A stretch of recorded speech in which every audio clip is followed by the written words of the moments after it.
all the big companies buy streams, and a lot of independent artists buy streams. People don't know that a lot of times you can get streams for cheaper than they pay out. Labels know that if they invest money in streams, they can literally get more money out than they're putting in. 3, 2, 1. Hello and welcome to episode 64 of Ruse Radio. Hello and welcome, everybody. We have a very special guest, a returning guest, one of our original guests on the podcast. Yep. It's nice to have you back, man. I appreciate you. Appreciate you for having me back, man. You already know. It's Cameron Tyler, one of the OGs. Happy to be here. Yeah, one of the OGs. That's a good way to put it. I mean, it has been a minute. I would say it's been... I looked at it just recently. It's probably 2.5 years since you were on. So 2.5, maybe 3? Maybe 3. It was March. So no, I think it's over 3 years. Yeah. If I'm correct. That sounds about right. I mean, yeah, because what is it, 2023? I think I started like late 2019. So that sounds about right. Yeah, man. And I think that was when you started making music. We were talking about this right when you got here off camera. So tell the people a little bit about, I guess, I wanted to ask you, because we didn't talk about this beforehand, so we could go. I wanted to go all the way back. Okay, I wanted to go to where do you think your connection with music even started, and how does that turn into hip hop for you? Okay, so I mean, the thing is, I've been making music my whole life since I was like a kid, since I was a child. Like my dad was heavy on pushing me to like do music, so. I mean, like, I was in the studio by the time I was 9. Like, I'm on stage 8 years old, you know. Like, I've been doing music for my whole life. Like, I had a studio when I was 12, you know, and I was recording myself, you know, in my granny attic and in any other place that I can move the studio to. So I've been on this for a long time. And in school, I was a choir kid. I was a band kid. You know what I'm saying? I really just got this, like, all-around love for music, this all-around education for music. I mean, like, if you could guess what my career was going to be, I mean, it was pretty clear it was going to be music for sure. I took, like, a lot of time trying other things out. Like, I was shooting music videos for a minute, like, back when I was in college and stuff. Like, I started doing other stuff. But eventually, it just became obvious, like, man, I got to get into music, take it serious, and that's what I've been doing for the last 3 years. Yeah. So you weren't doing music seriously up until then, you would say? Up until just recently? No, you know, when I was a teenager, I was doing it ridiculously on a regular basis. I was really into it. I mean, you were a band kid, so obviously. Yeah, but I mean, like, as far as having a studio at the house, I was a YouTuber kid. Oh, like a lot of us were. Like, my favorite rapper back then was this YouTuber named D Pride. Yeah. You know what I'm saying? I used to be like a huge fan of him. Like, I think his name is Russell now, but back then his name was D Pride. He was like a YouTuber. He used to like record rap songs in his room, and they just used to make me want to do the same thing. So I used to just record rap songs and stuff like that, like in my room. So I really was recording music and putting music out and putting videos out. That's how I learned how to edit videos. I was shooting my own videos when I was a teenager and putting them out. So like, I really got to, like, you know, education back then from how to run a music career. And then I ended up, you know, setting up a business, like a business situation with this company. And unfortunately, things didn't go right. But at that time, it was one of the things that showed me, like, yeah, this is what I really want to do. But, you know, when I got into adulthood, you know, life don't play. Life get real. So life got real. So I had to sit down and play with life for a while. That's when I started doing other stuff. And then it really just only made me stronger as far as making music. So I did take it serious as a kid.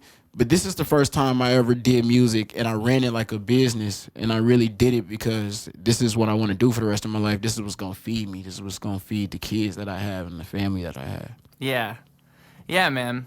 I think that's kind of my problem is I don't do it as a business. I think of music as more of this like spiritual, beautiful thing, and I need to treat it more like, though. You know, it is an actual job too. It is. I got to remember that. Yeah, it is that though. It is that. It's like it's that's what make it hard. Like, yeah. It's so understandable. Like, I have this conversation with my managers all the time, which is, you know what I'm saying, which is like, you know, the managers that I have, they really focused on the business side. That's what they're supposed to do.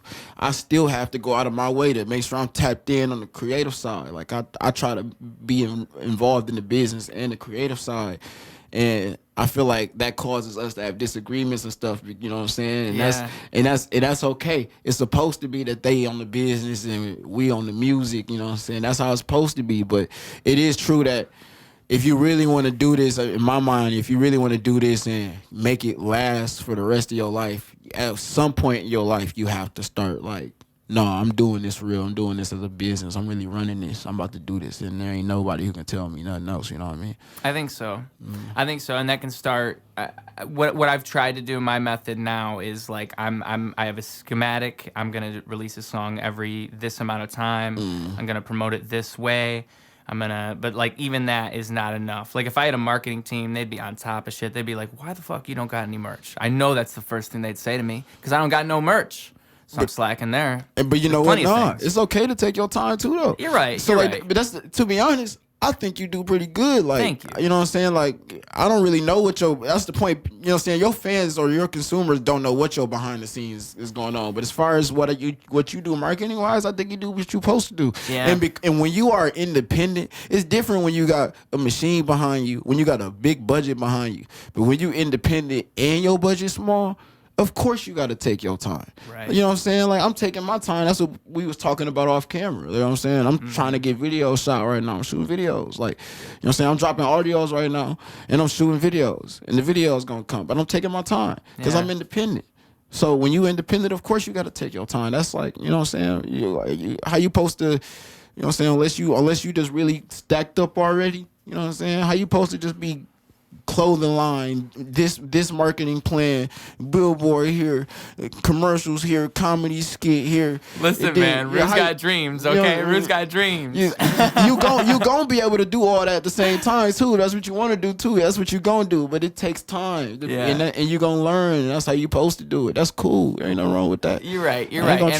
And you need to. The one thing I always have to tell myself is one of the beautiful rules of life is to learn to love the moment and what the moment is, and what that it goes for everything. That goes for what you are at the moment, whatever your music is at the moment. Like your music career started right now. Yeah, man. Like that's another thing people don't realize. Like when you blow, you know, a lot of people don't realize. Well, and this is for the wide majority of people. There's very few exceptions, very few, but the wide majority of people, when you blow, that's the end of your music career. Yes. The majority of your music career was the journey. The end of your music career is when you blow. Them your last 2 or 3 years. And after that, you done. Isn't that crazy? So appreciate it now, bro. This is your music career. This is what it is. You're right. When you blow at the end, you know what I'm saying? That's like getting your pension in retirement. Like, you know what I'm saying? When you blow, that's the end of it. Wow. I never thought of it like a retirement. That's a great way to put it. That's your retirement run, bro. Appreciate the ones who was here at the beginning, bro. That's your music career. All right. Well, this is what I'm going to say. I do appreciate it, but my goal is that Ruse is going to break the rule. He's going to blow up, and then I'm going to keep just being so awesome that you'll never forget me. I'll be like one of those Kanyes of the world that just I'll stick around for 20 years doing crazy shit. But Kanye is a great example because remember I said music. Yeah. Think about it. You really multi-talented. Are you gonna rap for the rest of your life? No. Exactly. You know what I'm saying? Like, it's like, you know what I'm saying? You gonna do something. Like, I know you know what I'm saying? I love it. You know what I'm saying? I engineer. Like, I like producing music. Like, I like being a part of that process. So, of course, when I'm done rapping, you still gonna hear me all over music, but I'm just not gonna be the one rapping. But you know what I'm saying? Like, yeah. So, it's, of course, like, I think you're not gonna rap forever, bro. You know what I'm saying? In my mind, there's a high chance that you multi-talented, so you gonna invest in your other skills, using your rap bread. You know what I'm saying? That's what you're supposed to be. I'll use my rap skills and my other trades. You're right. You're right. I mean, man, what was it like for you adapting to like the business culture of hip hop, and how did you? Because I imagine you didn't have. I mean, I guess that's when you really got into hip hop in the first place. So you weren't trying to do stuff on your own beforehand, right? Were you working with anybody right when you got into it? Or? No, I was on my own at the very beginning. Okay. And then I met Joker Brown, who had the company Blood Rich Business, and then me and him got together. And after that, I met Connor, and then me and AVM got together. So it was probably around the time that both me and Joker Brown got around AVM that we, you know, started to really learn a lot more about how the game go and like in the business behind the scenes. So when we left AVM, we kind of knew like, okay, it's time to crack down and start getting to it for real, because you can't unlearn what you learned. You can't unsee what you saw. You know what I'm saying? Like, yeah. I mean, the experience is the best teacher. Exactly. Like, he was putting us through like industry etiquette classes and stuff like that. Like where we would meet up every week and take classes on the game. You know what I'm saying? Like, wow. You know what I'm saying? Like, he let us see paperwork.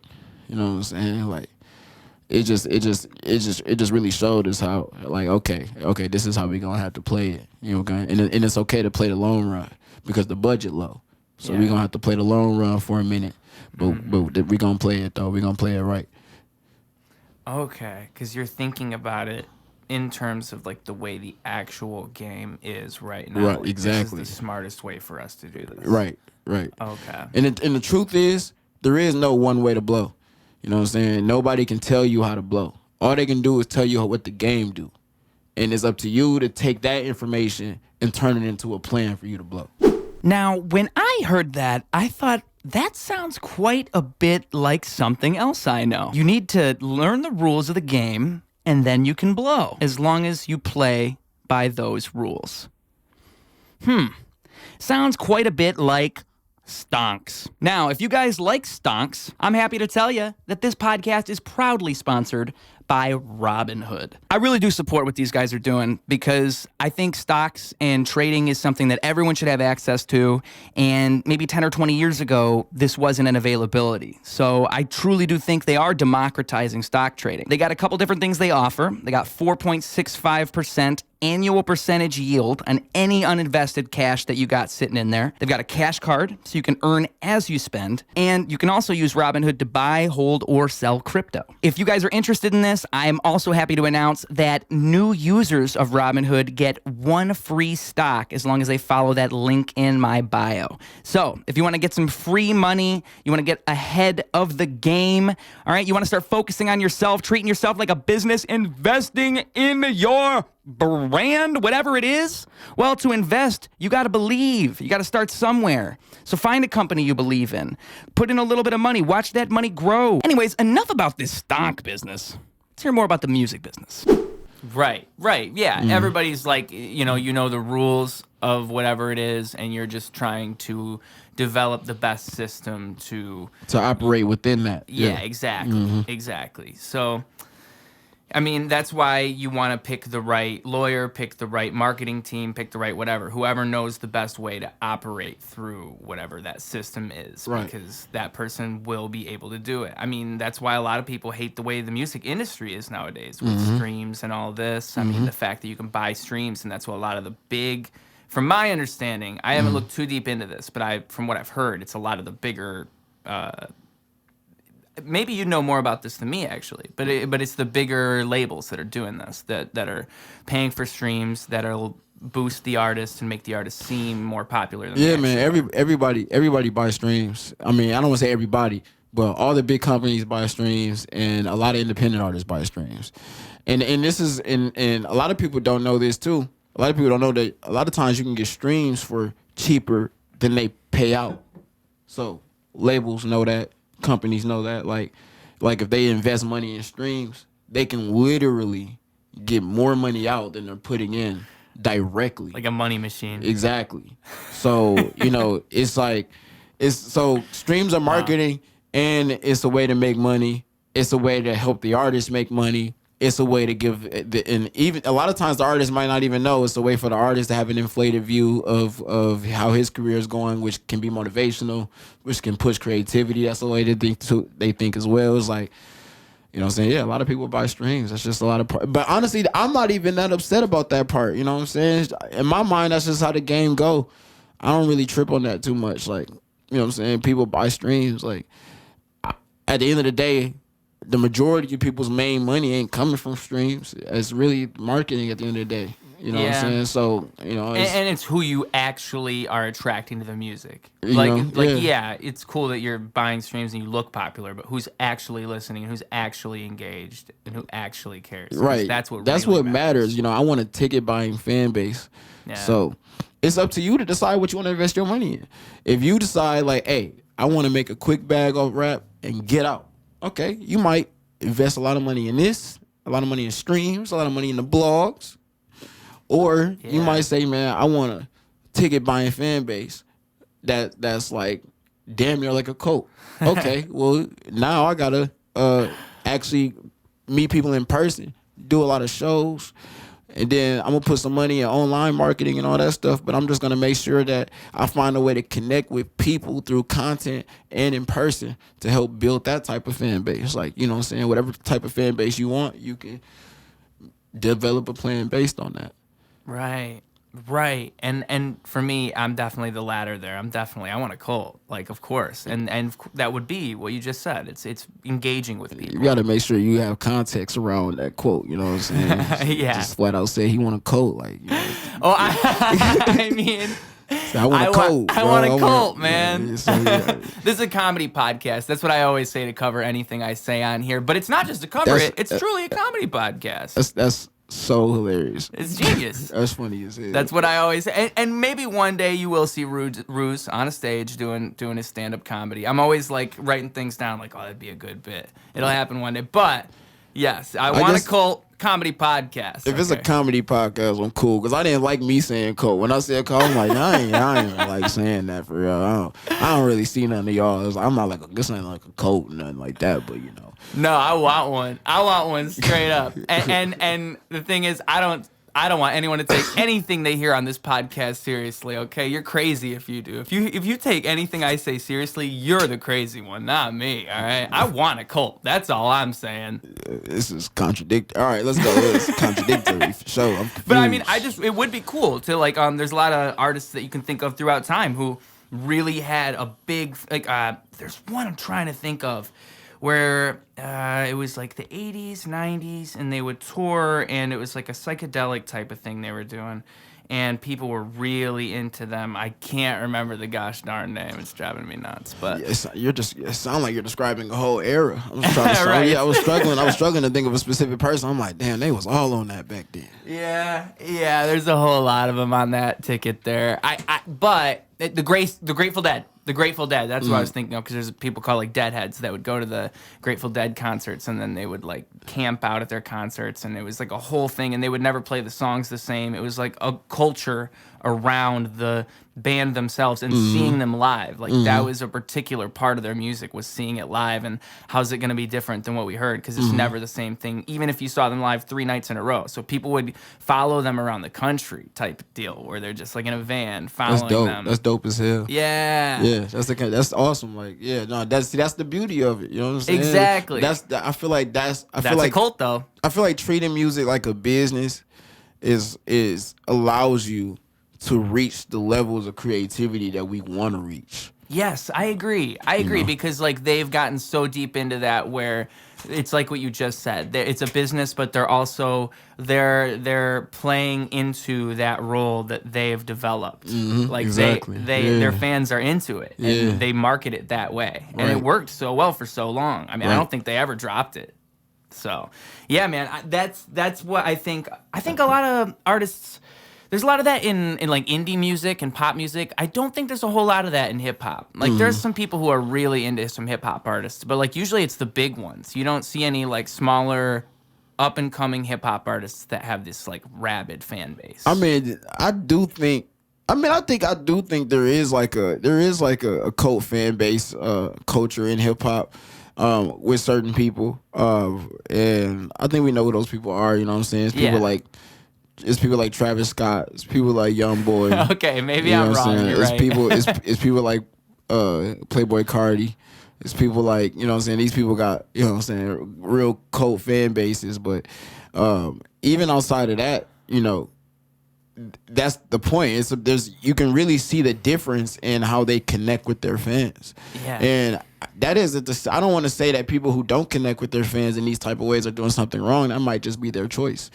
You know what I think I'm it's saying? who you are. You're right. That's part of it too. You know what I'm saying? Like there's a reason you get those fans. You know what I'm Because saying? you're who you are, and then they're attracted to you, and then you're just naturally gonna be however you are towards them. You know what I'm saying? So. Exactly. Or you know what I'm saying, you're gonna have a brand. You know, a lot of rappers got brands, you know what I'm saying? And they hold that brand as close to them as they would their first child. Yeah. So, that's the case as well. I always say that we really don't know. It's my opinion that we really don't know anything about anybody that we don't know. Yeah. Like, if we don't know that person personally, we don't know anything about them. That's always been my opinion. I agree with that. I think that, like, it's kind of like we don't even fully know ourselves in a lot of ways. Right. So how can I expect to know someone else beyond... Like even if I know you for months and months and months, you could be a lot deeper than I've ever met or seen or gotten to hear from you. Like, people are very complicated. They're deeper than you could ever imagine. Every single person is. So how could you know somebody you don't know? And social media, it's even worse. And social media is wild because that's all that is. It's literally showing what you want to see. It's branding yourself. And I always say we know people's brands, but we don't know them. We know their brands. Yeah. Even people who are not famous, if they're a Facebook friend, you've never met them in real life, you know their brand. And you know how you can prove that to yourself? Think about how you'd react if you saw a famous person. You're like, but that's literally just a person with some big old brand attached to them. Right. And that's why you're freaking out. And you're freaking out because you're obsessed with their brand. Yeah. You don't even know anything about them. You might really hate this guy.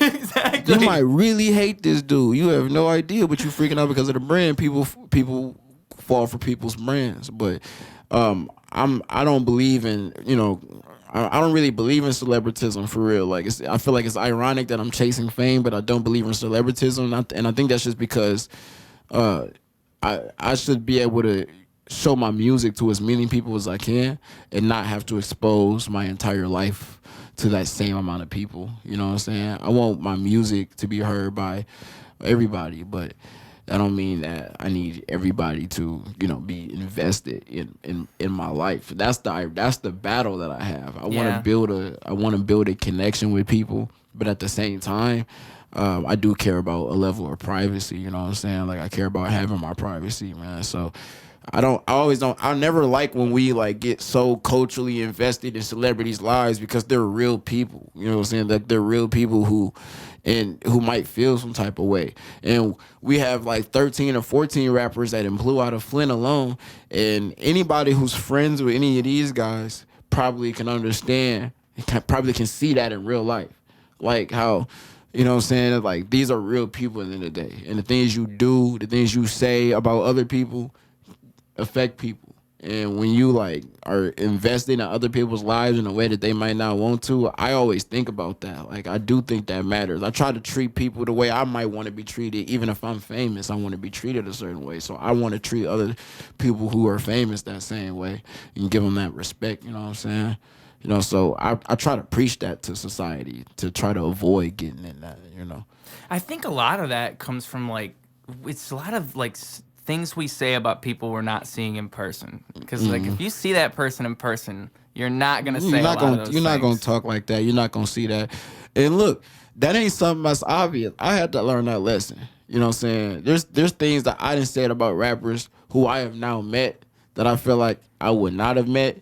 And it made me think about, you know what I'm saying, the things I said. And that ain't, I don't know, tough dude shit, but I'm talking about like just like people like having opinions on people's music. Right. Not really thinking about the creative process they're going through or being too like public about like going like the process of listening to people's music and being too critical. When if you like the music, you like the music. You don't got to be trying to dissect people's music publicly and all that stuff. It's like you can go talk to the artist about their music. You don't got to go online and do that. If you can run to the artist, talk to him about it. I can give you a specific example of me doing this, and I wish I could find this comment because I should just delete it. It was so long ago.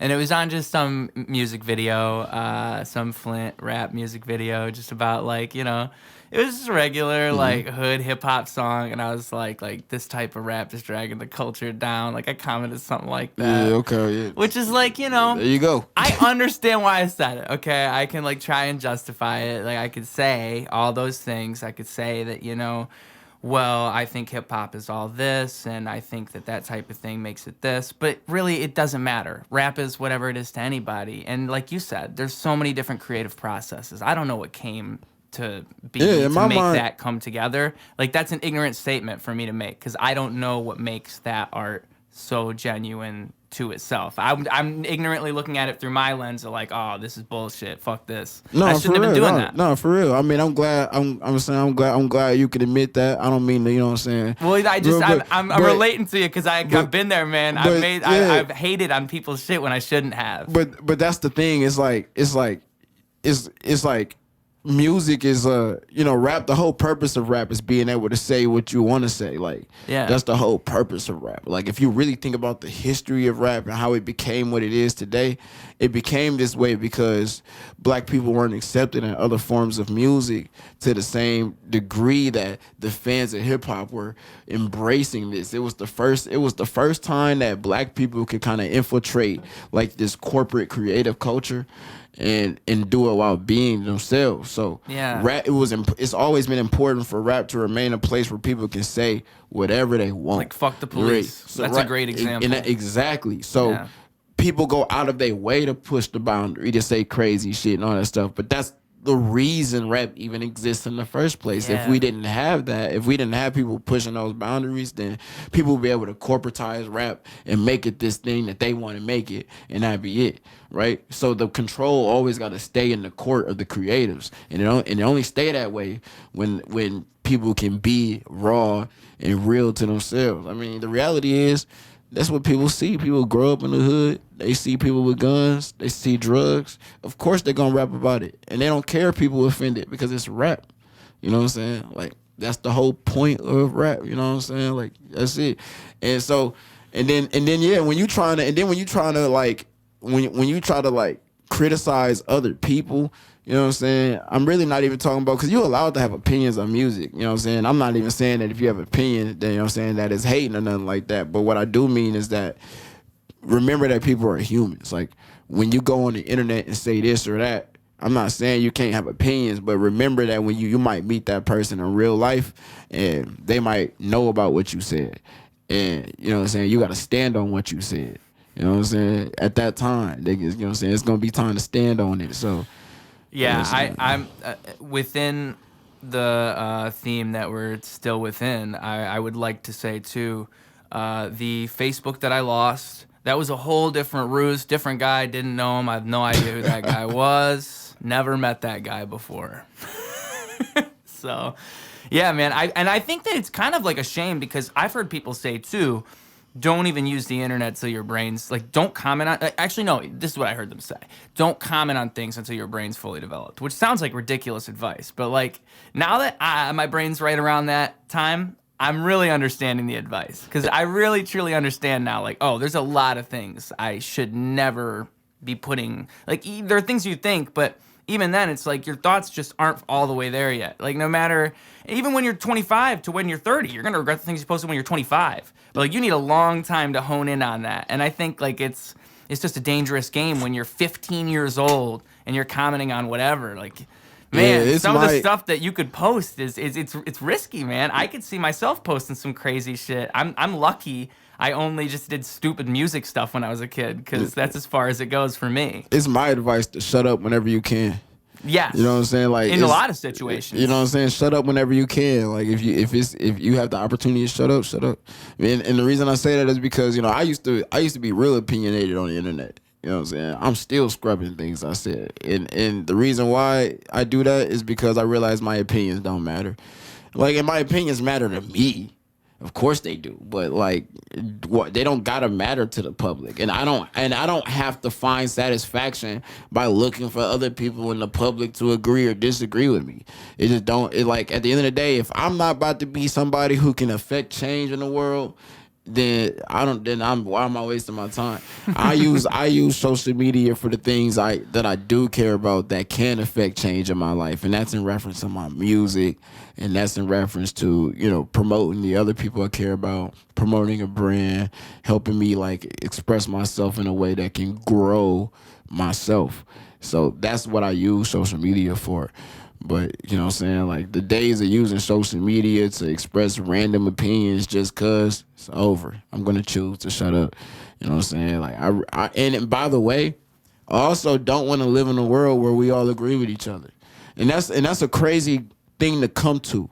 You know what I'm saying? Like, I used to really want people that have the right opinions so we can advance the world. And that's true. And I still do in a sense because we want to advance the world. But at the same time, what would the world be like if everyone agreed with each other? Like, really, what would the world be like? It would be kind of shitty, wouldn't it? So if you believe in a world where people have the right to believe what they want to believe, stand on that shit and shut up. You know what I'm saying? So I choose to shut up and let people believe what they want to believe. You know what I'm saying? Because that's the world that I want.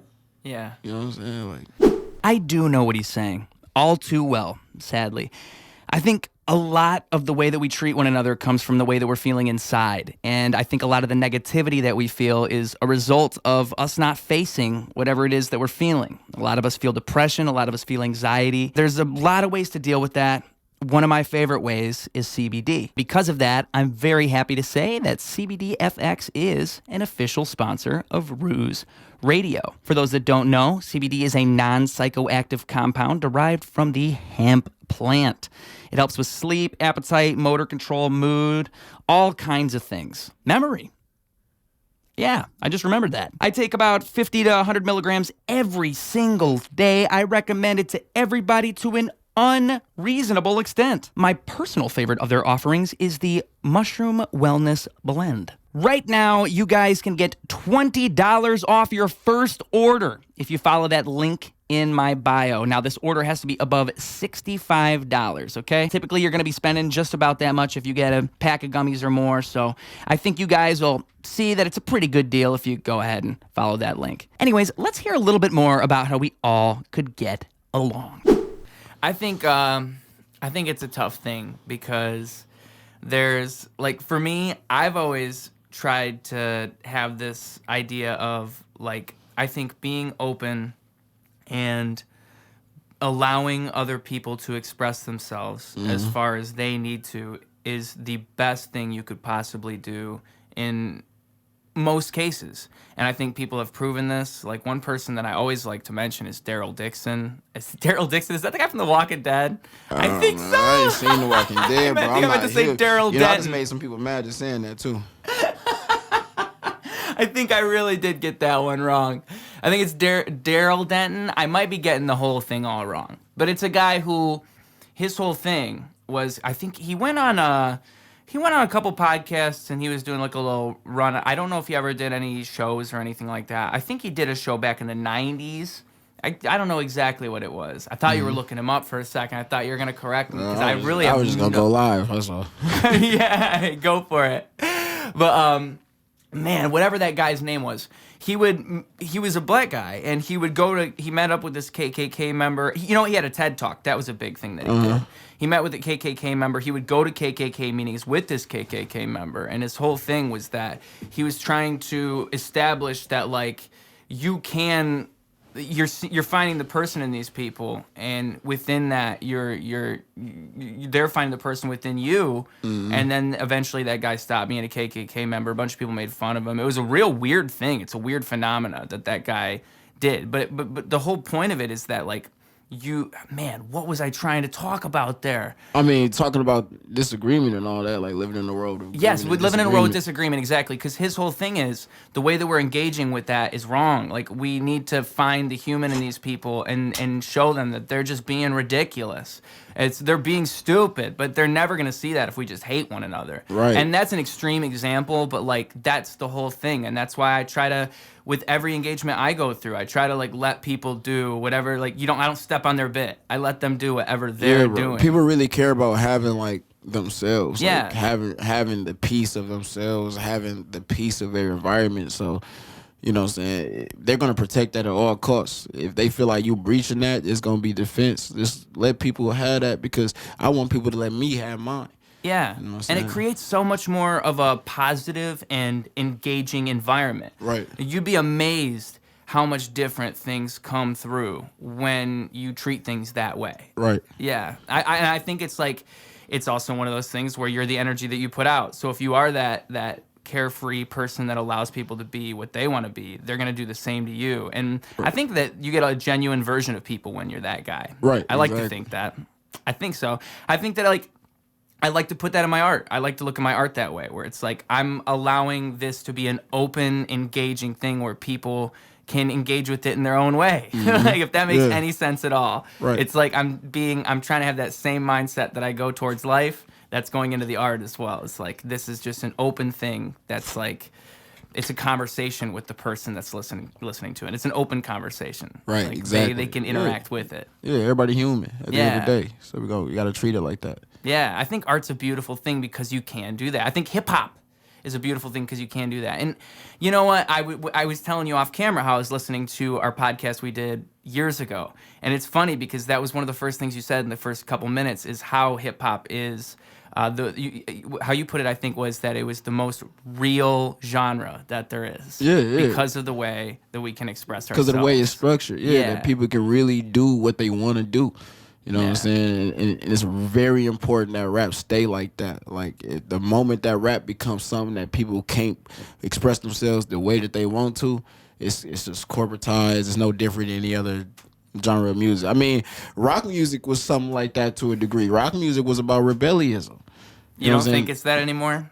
I mean, I don't have an opinion on rock culture for real, to be honest with you, because I don't feel like I know enough about it, but I know that that's what it was built off of. It might still be that. There's you know some what I'm of saying? it. I think it's like probably like pop music where there's just some artists that are holding on and keeping it real, but there's a whole lot of that where it's like you can just feel the clutches of the business people. Right, where now the content and the creative side of it is affected by corporate opinions. Yeah, and this is what's gonna work for you. This Right, is how we're gonna make and rap can quarterly. never be like that. Rap got to remain a place where it's about like, no, I'm gonna do what I want to. That's why when Flint rappers is doing what Flint rappers is doing, that's why like I feel like you can't really be mad. Like if for the people who don't like that shit, I feel like you can't be mad at it because this is an example of what rap is supposed to be. It's supposed to be niggas rapping, get on the beat, doing what they want to do without anybody telling them what they can and can't do, and the fact that y'all mad about it is gonna make these niggas do it even more, and then a whole bunch of niggas get the fucking with it.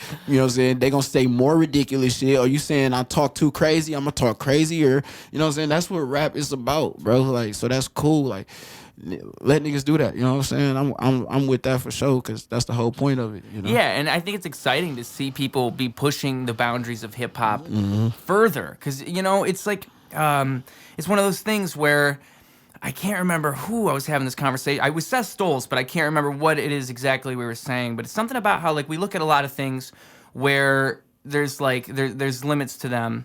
And music's you know what? He put it a great way because he was putting it with music like there's bars and there's measurements and there's all these ways that we look at it like 1, 2, 3, 4. You're keeping it within this framework, whereas music's not like that. You can do whatever you want with it. It's like any other art or a Right. science where it's like there's people who have still not done things. There's still things we haven't done that we just can't even imagine. We don't know. I think people still do things like that with the guitar, with instruments. You'll see people play guitars in crazy new ways in the year 2023. It's like, Right. whoa, how are they even coming up with this shit? It's the same thing with your voice and with hip hop and the way that we rap over beats and the flows that we use and the cadences and just the styles and the personalities. I mean, all of it. It's, Right. And you know what I was thinking about too is like it's all a product of our time and we don't even realize it. Like when you think about music from the 70s and the 80s, you hear it and you're like, that's music from the 70s. That's music from the 80s. Oh, that's music from the 90s. And it's the experiences that people was having at the time that shaped that music. But we just don't think about the music at the time. They like was that. high as hell back then. Yeah, they were. So the music sound like niggas was high as hell back then. You know what I'm saying? Like that's what it is. That's what it was. You know what I'm like saying? all that rock music. In the 80s, shit was getting real on the crime tip. So niggas was starting to, you know what I'm saying, speak a little bit on that, you know what I'm saying?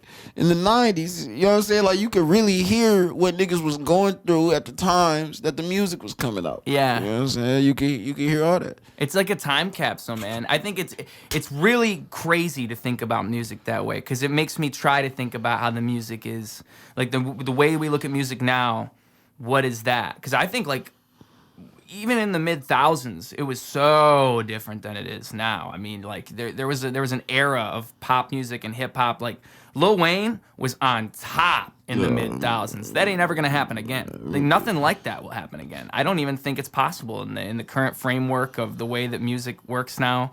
Like to have a hip hop artist that's just on top of everything. Kendrick kind of did it. He kind of pulled the Lil Wayne thing with the pop features and just jumping around. Drake was the last one, man. Drake was the last one. I'm not, you know what I'm saying? A lot of people don't want to give Drake his credit, but Drake really was on top for a ridiculously long time. He really did precede Wayne in being on top of the game for a long time. So I feel like Drake don't get that credit, but well, he do, but you know what I'm saying, there's a lot of people who just don't give him that credit. But, fuck Drake. You know what I'm saying? But with that being said, but I was watching the Kid L podcast out in Detroit, and I remember he was saying like, I feel like there ain't really gonna be no rappers that blow in the next couple years because the way music is set up right now. It's like we're at the end of this cycle where, you know what I'm saying, it's more about different kinds of content than it is about the music right now. So, like, it's like, as far as people blowing on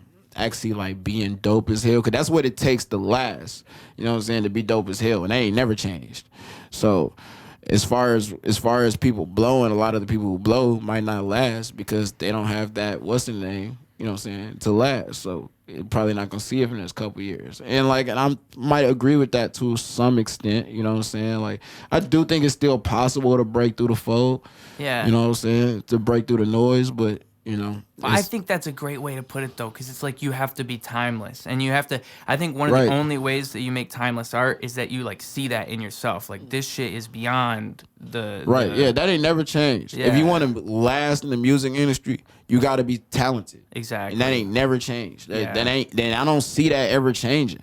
You know what I'm saying? Like, I get that, like, to go viral, to blow up, or to have some level of a fan base and all that, you know what I'm saying, to get more complicated. But as far as like being one of the top artists in the game for a long time, you have to be talented, and that's just what it has to be.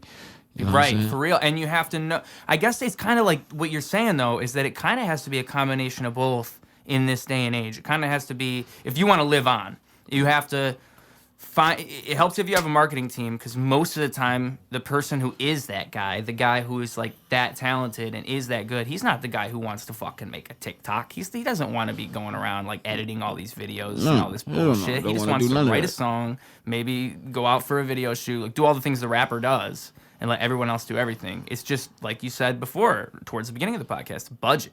Where does the money come from? But the reality is, that's the thing though. See, this is the part that sucks. That I feel like all artists are going to have to accept if they haven't accepted this. I'm in the middle of accepting this now myself. The game has changed. It's done.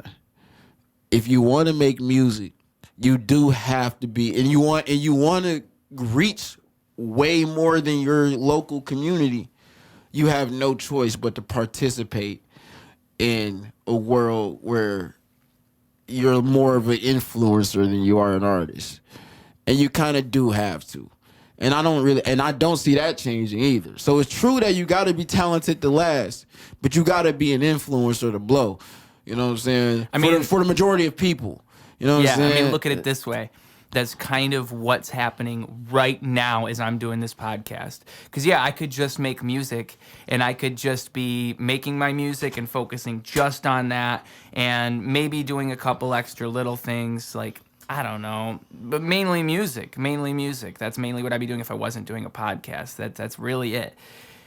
But podcast gives me a whole other way for people to see me. They get to know me, and then they get engaged with the music in a whole different way. And while that's like, it's not necessarily being an influencer, it's a very similar thing that's happening. No, it's the main point. Yeah. Because back in the day, if an artist blew, you know what I'm saying, because you still had to do content, but that's the point. You have marketing teams, you know what I'm saying, other people responsible for that. Now, a label or an investor or really your fans even will look at you and be like, all right, now what other content are you putting out on your own? So they don't help you at all? You know what I'm saying? I mean, I'm sure labels can help you put out content, but as far as who they want to sign, they want somebody who can put the content out. You know what I'm saying? Because think about it. Like, we grew up in a world where we know how to do that now. You know what I'm saying? We don't niggas don't need to wait on labels to put out TikTok. So now the labels know that. So nigga, what do you need us for? Drop your shit. You know what I'm saying? You gotta have other content. I'm not even talking about just TikToks. I'm really just talking about like all forms of other content. J. Cole ain't out there doing TikToks, but J. Cole definitely got very good quality, you know what I'm saying, interviews out there. You know what I'm saying? Like, you know what I'm saying? If you, it used to be the case that you had to, you know what I'm saying, have a team for your social media. Now, a lot of celebrities run their own. You know what I'm saying? I mean, they still might have a team, but they run their own shit though. You know what I'm saying? Because that's the way that they got to connect with people nowadays. Nowadays, you know what I'm saying, Kodak got to go live on Instagram. He just got to sit on Instagram just live. You know what I'm saying? You know what I'm saying? Like, that's, you know what I'm saying? Nowadays, you really just got to, you know, connect with people other ways. I mean, it's funny because I would do the same shit. If I was at the same level of fame as him, I would be going live almost every day. I'd be like, "Yo, guys, what's up?" It's excited. Just another form of content you got to do. Well, and like when you got enough people fucking with you, you go live. There's really people there. Like it's not like there's not people there. Those are your fans. Like they're really showing up for you. Yeah, it's a whole different way for them to engage. Like that's an opportunity right there. It's a different time we live in. It's a different time we live in now for sure. Yeah. It's different right now. I think it's all about like how you engage with it, I guess. And it's how you can find your own way of communicating through it. Because it's really like you have to find the right ways to wield it, man. I mean, some people are gifted in the way they use social media, and some people are lucky. And other people just have to fucking sit here and figure it out. And I think I'm one of them where it's like you know, I've been doing it for a long time, and it's something that I feel like you never fully crack the code. And if you're making your own content, and like you said, they're expecting you to, then you have to figure it out. You got to figure it out. You have to. Yeah, it's a different world we live in now, man. You have to figure out how to make content other than Hold on music. one moment. I'm so sorry. I hear a cat fight going on outside. So what just happened was my cat was right outside. She was looking down at another cat. She was perched up on the little balcony type deal there. Like she was like freaking out at the other cat, like telling the other cat, get the fuck out of here. There's a stray that comes around here, and my cat likes to hang out outside, and there's a stray that comes around here, and I had this suspicion for the longest time that they did not fuck with each other. Now I know. And my cat and that cat, they are not friends. Your cat impression crazy. Thank you, dude. Dude, it's one of my it's like greatest. It's like you worked on that one, like. It's really good. Damn, that nigga really got a fire cat impression. Thank you. You got to start a whole different TikTok for that, like a whole different TikTok page for that. And go crazy. You think so? You think if I just went all in on the cat impression? Yeah, that's like a whole. That would go on TikTok for no reason. TikTok a crazy place. Dude, you're so right. How have I? I'm so glad. It's like a wild place. That shit would just go for no reason. I'm so glad you're giving me this advice because I've thought about posting those TikToks, but like we were talking about on camera, I always post too much of the wrong shit on my social medias.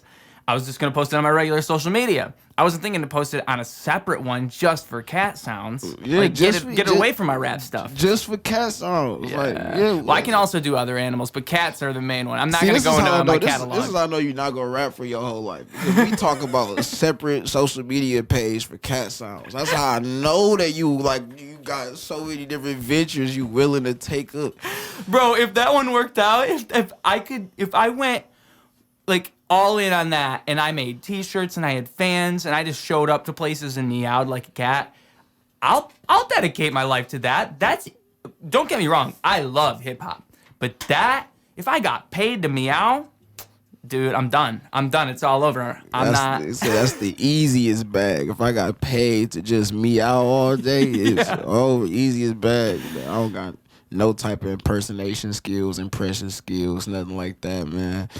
Damn near, you know, so no, I got acting skills. No, man, I'm gonna put me in your movie. Yeah, put me in your movie for sure. I could maybe act. I always tell myself that I can maybe act, but it's harder than it seems. Because like when you're in the moment, when they got the camera on you and it's really time, I feel like I get nervous. I was a theater kid, man. So I think I'm pretty sure we good. Like whatever role y'all want me to play, like hit me up. We'll make it work. We'll make that shit go. All right, man. I'm Denzel Washington in the cut. You know what I'm saying? Hey, Ruse can be. I'll shave my head for a role. I swear to God. The only thing I'm not shaving is this mustache. I ain't shaving shit. I'm not shaving. Y'all better write these dreads in that script, boy. Y'all better write these dreads in. I ain't shaving not a thing on God, like nothing. See, that's gonna make it harder to be an actor, though, man. No, fuck all that. Yo, just write a dread in the script. What you mean? That's all you gotta do. What you mean? Like, what kind of movie would you want to do? My ideal movie role probably would be like I want to do one of them like scary comedy movies. That'd be a fun role probably. Like Scary Movie or like one of those. Is it the Wayne Brothers? The Wayne Brothers be doing. Yeah, like that'd be fun. That'd be some fire ass shit. I'd be good. Or I want to do a movie like where Snoop Dogg is the co-star, like me and Snoop. Like, oh, that'd be great. I feel like everybody claim that they gonna smoke weed in the movie with Snoop, but I really just want to be on some like. You know what I'm saying? I just want to, have a good script with some good banter with Snoop for real. Like, me and him probably do a fire-ass movie. You know? Has he done any movie other than the Mac and Dre Go to High School movie that he did with Wiz Khalifa? Yeah, of course. I can't. My phone just died. I can't name... I don't know. I can't name one off top at this moment because I don't watch movies. But Snoop got roles. Okay. I mean, yeah. Snoop, one of the most famous rap, like, and this is like, I remember reading about this. Like, Snoop is one of the most famous rappers. Like, of all ever. time. Like, you know what I'm saying? Like, ever. You know what I'm saying? Like, do you know where he's at? Like, I'm at top 10. Like, do you have any idea where that would be? It's got to be in the top 5, I feel like. No, he's really it was debatable that he is the most famous rapper. Way. It's debatable, at least. Like, you think he's more famous than Eminem? Because I think, maybe I overrate Eminem in my mind. I feel like Eminem's very famous. Eminem's very famous. But Snoop Dogg, like, right. bro. I feel like you gotta get at the Snoop to a Chinese person. I feel like you gotta give Snoop being more famous than Eminem because it's like, globally, you go to China, they know who Snoop Dogg is out there. Like, Snoop Dogg, like, you can't. It's like if you even say his name, I feel like that's what convinced me out the gate. Like, nigga, it's Snoop Dogg. Like, Snoop, like, you know what I'm saying?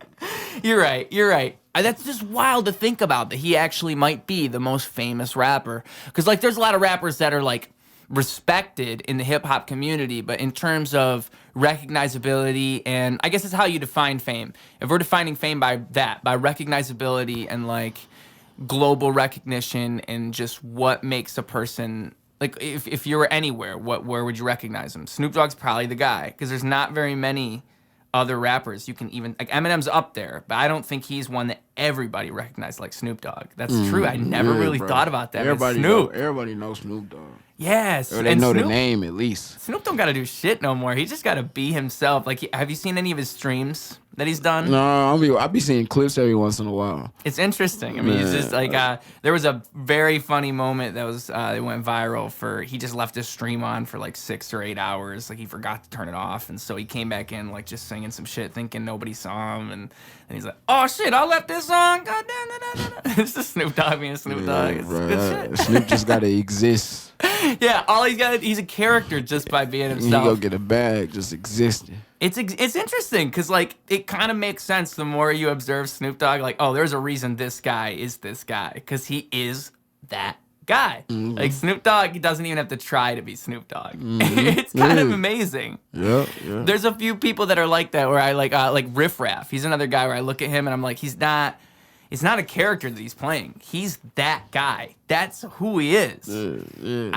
Well, maybe. Maybe. I always say I don't know, but you know what I'm saying? Maybe. You know what I'm saying? Some people are more convincing than others. Yeah. So, okay, cool. I get that. That's true. That's true. Some people are more convincing than others, so, you know. There was a thing I mentioned before the podcast. I didn't want to bring it up till we were on here, but it was the earliest piece of work that I saw you put out. And when we were mentioning your origins, I don't think that we said the original name, which was... What was the original rap name? My original rap name? I had it written down. I just don't have it on me. You talking... Wait a second. How old of content are we talking about? It was 12 years old. Damn, it was in 2010. Bro, you asking me about my rap name for 12 years? I'll be honest with you, I don't want to say it. You told me it in the last podcast. You did say it. Yeah, but now they got to go find it, because my rap name was Caution back then. Oh, okay, you said it. I was going to leave it with they can go find it. I would let it be a mystery. Nah, man, my rap name was Caution there back then, man. I ain't going to do them like that. Yeah, man, that was me, man. I was Caution, man. That was me. Caution. Yeah. Caution. Yeah. And I have to imagine that didn't change too long ago, because when I was looking at the last podcast, you accidentally said caution at the beginning or something like that. Well, I thought. Well, I don't really remember, but I don't know. But it did change. It changed a while ago. Okay.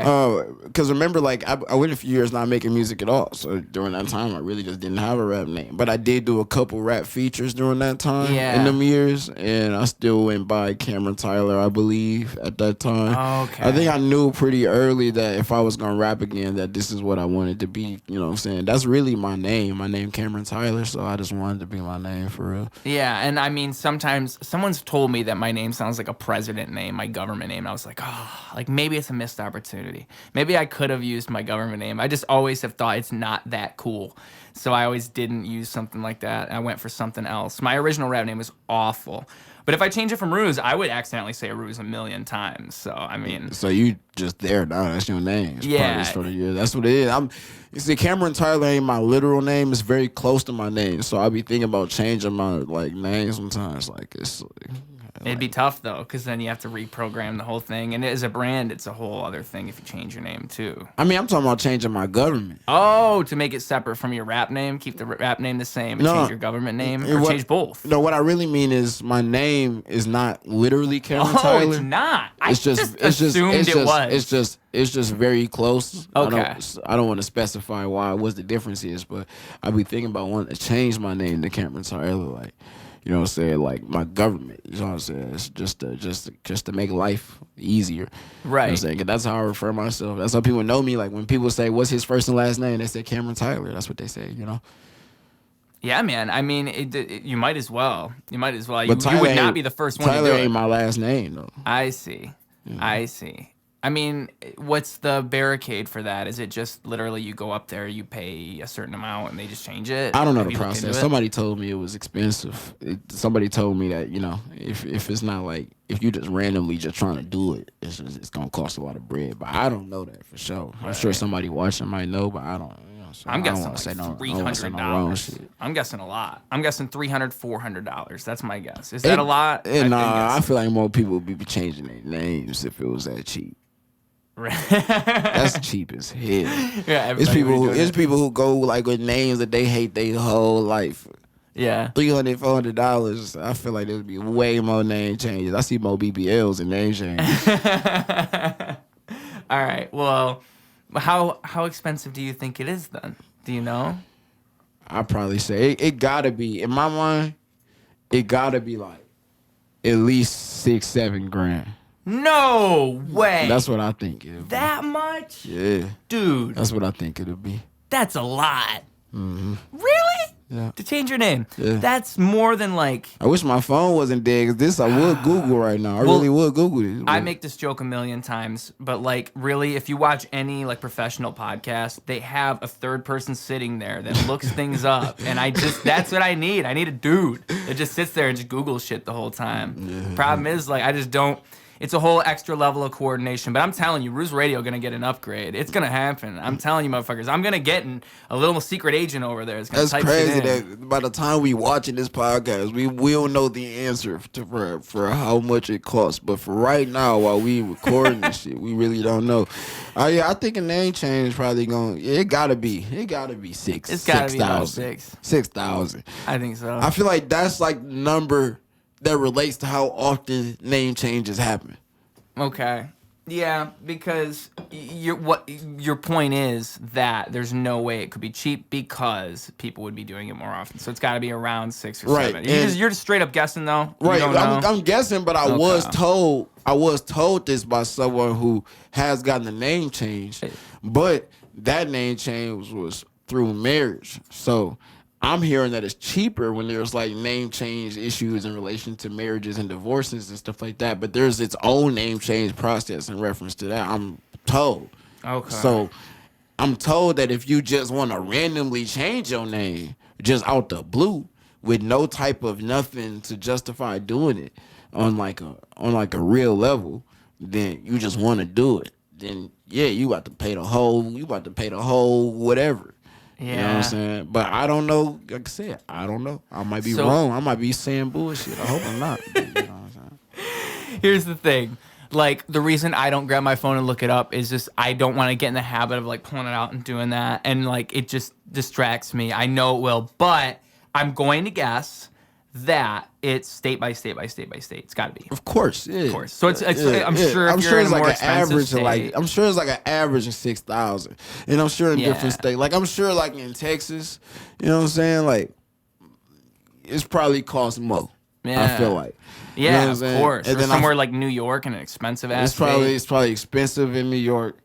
It's probably expensive in Cali. Yeah. It's probably expensive in states that have policies that have tighter, you know what I'm saying, legal policies about name changes. Because I know that that's probably the case too. You might not be able to just change your name out the blue randomly in certain places. But let me stop talking because I feel like I'm saying bullshit now. Okay. I don't know if it's bullshit. Well, I hope you're able to change your name successfully and easily. I hope there's no chains attached. Yeah, hopefully so. I just gotta have that bag.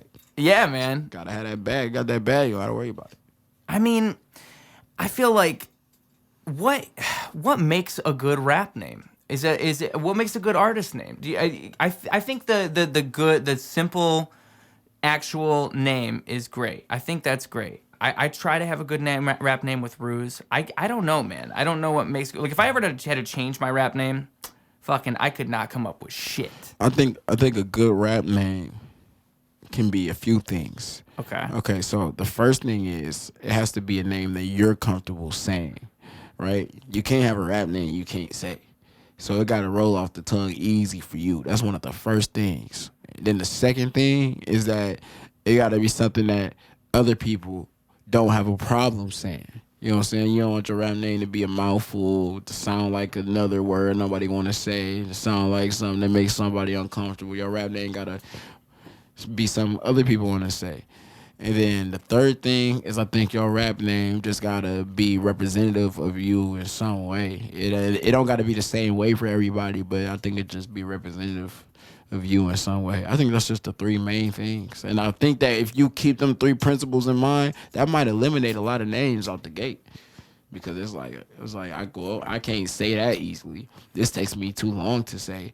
I always tell, like, I don't say I always tell, but I would tell somebody like think about you like shaking somebody your hand and introducing yourself. Like, and having to do that 10 times, 20, 30 times in a day. You know what I'm saying? How comfortable are you saying this name 20, 30 times in a day, shaking niggas' hands, you know? You know what? That kind of is where I may have failed with Ruse, because when I named myself Ruse, I don't know if Russ was already around or if this was right around that time, but I can't tell you the amount of times people been like, oh, Russ, like Russ, like nice to meet you, whatever. They'll say Russ on accident. And it's like, I can't even blame them. Half the time, I don't even correct them. You gotta play into it, bro. Yeah. Correct their ass, and then on top of you correcting them, you can play into it. Like almost every rapper I know who has that issue, play into it in some way. Like you know what I'm saying? Like how so? Like Babyface whole tagline before his songs is with an X. You know what I'm saying? Like, my name Babyface like there's some other rappers who got Babyface in their name, but mine is with an X. You know what I'm saying? Don't get that twisted. He made that clear. It's part of his brand now. It's for you to know that Babyface but it's with an X. You know what I'm saying? Like, you could brand yourself in a way to make sure niggas know, nigga, it's Ruse, not Russ, nigga. Like, it's Ruse. You know what I'm saying? Make a song called Fuck Russ. Yeah, okay, well, that's... Maybe a little too much. Maybe too on point right there. Yeah, hey, look, you do what you want, bro. Right. You know what I'm saying? I'm with it, whatever you want to do, but you know what I'm saying? I don't got no problem with Russ, though. You know what I'm saying? Oh, me neither. Me and Russ, all right. I don't got no issue with you, G. You know what I'm saying? I don't know. I don't know if Russ would like it or not like it, because I feel like, you know, it might be a little bit too much, but, you know, I might be like just the right amount to where he's like, oh, this is cute. I'll allow it. Like that nigga Russ is not fucking with you dissing that nigga. Oh, God, I know that nigga not fucking with you dissing that nigga. Oh, I like Russ. Man. I really do like Russ, because I think it's funny that our names are so similar, because he really does represent a lot of the same principles I think I try to go for in terms of like, dude, that guy, he's on top of his shit and he is independent. Like, man, he does everything himself and he's consistent as fuck. Man, Russ got, you know what I'm saying? Russ got some hits I'm fucking with, you know what I'm saying? And, you know what I'm saying? Russ, you know what I'm saying? It's like, you know what I'm saying? I've been hip to Russ for a long time, for sure. You know what I'm saying? Now, as far as Russ, you know what I'm saying, what he got going on, you know what I'm saying? It's kind of my belief, you know what I'm saying? I don't really know what's going on in this business ventures. I know what his brand is, but I don't know what he got going on. I'm not saying that he lying or nothing like that. I'm just saying I don't know for real. I'm not going to make any assumptions about it for real, because I know that business shit can be a lot more complicated than just the brand representation of it. And then the second thing is, I don't know Russ personally either, so I don't want to really speak on like who he is as a person or anything, but I know he got some shit I'm fucking with. I know that nigga be working hard as far as, you know what I'm saying, what it look like. So, you know what I'm saying? It's like, you know what I'm saying? Keep going, Rush. You know what I'm saying? Keep doing you, like, you know what I'm saying? Keep going type shit. Yeah. Yeah. I don't even know how I would work in a music industry. Like, have you thought about that? You seem like a genuine guy. You seem like a guy who's got a good soul in you. You think if you were deep in that music industry, you could maintain all that? You think you could keep it all together? Because I feel like there's carnivores out there, man. Yeah, I think so too. But, you know what I'm saying? But, yeah, firstly, this the thing. And then rap, don't get me wrong, rap is a brutal-ass place. It's not, you know what I'm saying? It's not. I realize that there ain't no sympathy in rap for nobody most of the time. So, you know what I'm saying? But if you know that going in, it's like, yeah, I think I could do that. I don't think I couldn't do that, because at the end of the day, I want to make music. I want people to hear my music. That's what matters the most. You know what I'm saying? Everything else. It's keeping in touch with that. That's the hard part, I think. You think you could keep that all together in the face of all that bullshit, because the bullshit tries to break you down. I mean, I feel like for sure it do. I mean, you can observe that. You can observe that in everyday life. Like, you wake up, your day's going great, and then some bullshit happens, and then fuck. Like, now my day is completely different. I think the biggest thing to get through that side of things, and to get through really anything in life, a lot of times is you just got to remind yourself of your personal accountability. Like I told you this off camera. Like, if I don't do so and so off whatever, that's my fault. You know what I'm saying? If I come into the game and I can't make the game, like, make something out of the game that I want, that's my fault. And I feel like if you had that personal accountability, that can also give you the motivation to take the control you need. Yeah. You know what I'm saying? Like, I think personal accountability, I think it's the key to life. Really, patience is the key to life, but personal accountability is a huge part too. Like, being able to say, like, if I fail at life, it's on me. Like, it ain't on nobody else. You know what I'm saying? It ain't nobody else's fault. I mean, even if and how I like to look at that is, because, I mean, I can understand the counter argument to that being that, like, oh, well, there's all these things in the world that are against us, and, like, maybe your position is better than my position, and there's a million reasons you could say that that's not fair. But it's like, from the individual perspective, right, that's the best way for you to be looking at things. That's the best way for you to get over all of that. Exactly. Because, like, that's the point. Like, if we take a moment to discuss it, you know what I'm saying? Of course it's unfair. Of course it's bullshit. Like, of course, like, the way the system's set up is stupid. Like, of course. But, nigga, you ain't gonna change it right now. And you still have to operate in this world. Life does not pause. And that's the part that people let go of. Like, nigga, you, every day that you wake up, that's the only day that you will ever get. You will never get that day again. So do you want to spend that day upset about the world that was handed to you, or do you want to spend that day working on yourself? Because you have to. And that's really my opinion. You really don't got a choice. You're going to have to do it later or now. You know what I'm saying? If you want to spend some time upset and sad about the way that the world is and the cards that was handed to you, you can, spend that time doing that. No, you ain't getting that time back, though. You know what I'm saying? The only time you get is the time, you know what I'm saying, that you make for real. You got to make that shit happen for real. Ain't nobody going to make nothing happen for you no matter what. Yeah. No matter, you know what I'm saying? Ain't nobody going to sweep through the door. Hey, you grew up poor, you grew up, oh, your mama was on drugs with this and that. Let me pick you up and help you. The world not gonna do that. No. And that's bullshit, but it ain't gonna do that. So you got to.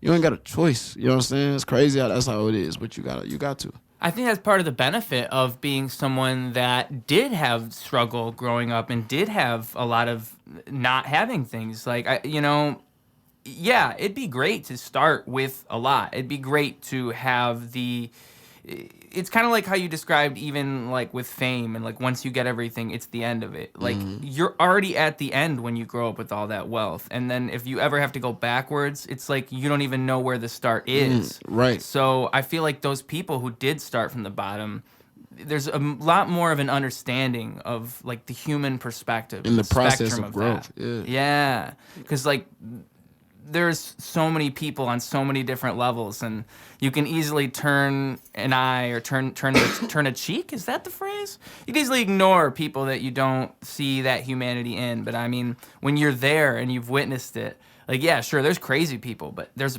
a human in everybody, and there's a struggle in everybody. And one thing I like about being somewhere like Flint is that you really do see a common respect kind of for the fact that we are growing up in an environment without all the resources that other places might have. Like there's something that comes out of that's a genuine reality inside of people. Like rather we all than, here, yeah. Yeah. We all in the same place. Yeah. I mean, Trying to get it out the mud. yeah, man. Yeah.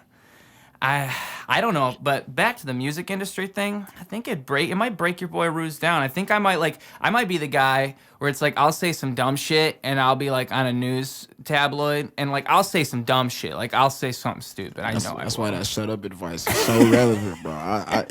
And don't get me wrong, shutting up ain't easy, especially since we got to do things like this podcast and interviews and all this stuff. But even when we turn the camera off, I can talk to you about how even in this interview alone, like I've had choices in deciding what path of conversation I wanted to take. You know what I'm saying? Right. Some things don't gotta be for everybody. You know what I'm saying? And that's okay. Shutting up is great. You know what I'm saying? So yeah, you gotta talk, but yeah, shutting up would do you a favor. You'll be all right in the industry, I think, as long as you be quiet. No, that's the problem. I'm also a comedian. I would never work in the industry. They're gonna hate me. You gotta keep them separate. That's the key. Yeah. Okay. If you allow them to mix, you fucked. There's a comedy podcast. But if you allow them to mix, you fucked. But if you can be a rapper and a comedian over here, then that's cool too. Because like entertainment industry is great because it's entertainment. That's it. It ain't nothing more than that. And if anybody makes it more than that, understand that that's not what it is. This is the entertainment industry. Niggas is here to entertain. That's the bread. That's where the money come from. It come from entertaining. So you rap. That's one form of entertainment that you do. I got you. You a comedian. That's another form of entertainment that you do. Podcast is a whole other form of entertainment. Exactly. You can keep that shit separate. Like, nigga, my comedian stuff done nothing to do with my rap stuff. Look at Childish Gambino. Yeah. Yeah, Childish Gambino's a great example. Like literally, you don't confuse Donald Glover with Childish Gambino. You understand them in two entirely different people. They not, but they are. And they not the same person. Those are whole different brands, and we buy both brands. Yeah. We accept his rap brand as he is, and we accept his acting and directing brand as he is. Yeah. You know what I'm saying? Like so that's how it all works. You know what I'm saying? Donald Glover is, I think, is a great example of how it works. You can brand yourself as whatever and do it. Right. But it's separating them that is the important aspect. Right, not exactly. letting it all blend in. Yeah, you can't let it all blend in because people get confused about who you are. Yeah. Let your comedy fans be your comedy. A lot of Donald Glover fans don't fuck with that nigga music. No. You know what I'm saying? So, like, let your comedy fans be your comedy fans and let your rap fans be your rap fans. Like when I'm dropping my music, I'm letting my rap fans be my rap fans, let my pop fans be my pop fans, so on and so forth. Like whatever people want to support, like I'm gonna let them support what they want to support. You know what I'm saying? I'm gonna give those people that and those people that. You know what I'm saying? Yeah. I feel like it's gonna be weird for people to hear me like make rap music and then sing about heartbreak. You know what I'm saying? And that's the point. It's like, well, that's the rap brand. And that's the other brand. You know what I'm saying? It's all me. You know what I'm saying? Ain't none of it fake. It's all me. But I know that, you know what I'm saying, I can't serve all of me to everybody. Yeah. Yeah, and different people will have different interpretations of like what you are. So by allowing it all to come out in one piece and come out in another piece, and like this is this section, they're both different parts of me. It kind of makes more sense to people in that way. Exactly. Rather than blending it all together, you're separating them clearly so people understand. Like, That's this why is the hip hop. That's why Drake had an A side and a B side. Yeah. You know what I'm saying? Because he was rapping on side A and he was singing to the ladies on side B. and you know what I'm saying? And Drake wanted to separate his lovey-dovey brand with his nigga, I'm mad at Pusha T right now brand. He wanted to separate those two. Yeah. So that's what he did. Interesting. Man. Well, thank you for schooling Ruse right now, because I really need, like, you know what? One thing I wanted to ask you earlier when we were talking about all of it, but the conversation just progressed beautifully. I wanted to say, if you could give a bunch of tips to somebody from the music industry, some rapper that doesn't know anything at all, what would you give them? Like, if you had to give them tips, just, hey, if you're approaching the industry, these are the things you should know. Okay, well, firstly, I'm a nobody. So that's the first piece of advice. Don't take one person's opinion and run. That's the first piece of advice. But secondly, recognize that nobody got no sympathy for nothing you got going on. That's one of the biggest things that I had to accept. You got to work very hard, and the time don't stop. And if you commit to making music and you really want to do this, it shit don't just jump out the blue. You get everything you earn. You have to work. Most niggas who blow knew they was gonna blow, and they didn't know they was gonna blow just off a hunch. They knew they was gonna blow because they was doing the work that was leading to blowing. Like, at the end, they like, nigga, this is about to be it right here. We did it all. You gotta work hard, and once you commit, you gotta challenge yourself to never uncommit. You know what I'm saying? Once you commit to doing this, you gotta treat it like it's your kid. What sucks about the entertainment industry is that it's not like other industries in the sense that because there's no sympathy for you, niggas expect you to damn near not sleep. So you gotta live up to that as much as possible. Obviously, sleep, take care of yourself, but in the midst of taking care of yourself, be ready to work as hard as you can. The third thing is make good music. Keep getting better. A lot of people, I think people get confused about what quality music means. I feel like they look at certain types of rap, feel like that's not quality. Certain types of rap feel like this is quality. But there's a quality standard on all of it. There's plenty of niggas that rap like Crispy Life Kid who would never blow because it's not to his quality. There's plenty of niggas who rap just like Y&J who will not blow because they don't rap to his quality. You know what I'm saying? There's a quality standard across the board. So make sure you'll be real with yourself. Is your shit of quality? Could a nigga listen to Babyface Ray, Sada Baby, T Grizzly, and then you, and they not bat an eye? You know what I'm saying? So, like, be real about where you are creatively, and it's okay to not be there. I had to learn how to make rap music. You know what I'm saying? That wasn't, you know what I'm saying? My shit wasn't good always. I got a song with Rio right now that's never gonna drop because it's shitty. You know what I'm saying? So, like, you know, I'm way better at doing it now. Back then, I didn't know how to do it. You know what I'm saying? So, it's like being creative and, like, really learning how to make music and making sure you're at the quality that you want to be is a huge part of it. I think it's deeply slept on. And that's one of the large reasons a lot of people don't make it. I think there's way less good rappers in the world than people think. Yeah. You know what I'm saying? And I think a lot of the rappers who blew, I think, does represent a lot of is a good representation of the amount of good rappers that exist. I'm gonna be honest. Like, I don't think there's that many good rappers out there. I agree. Like, in Flint, we got a lot of good rappers, but even in Flint, like, I'm not ragging on nobody because I know everybody work as hard as they can. We don't have a lot of resources, and we have to make shit out of nothing. But if you look at the quality standards, it ain't just about the music; it's about the videos too. You know what I'm saying? It's about how you want it to be presented. It's like in Flint, being able to get to that quality standard is very difficult.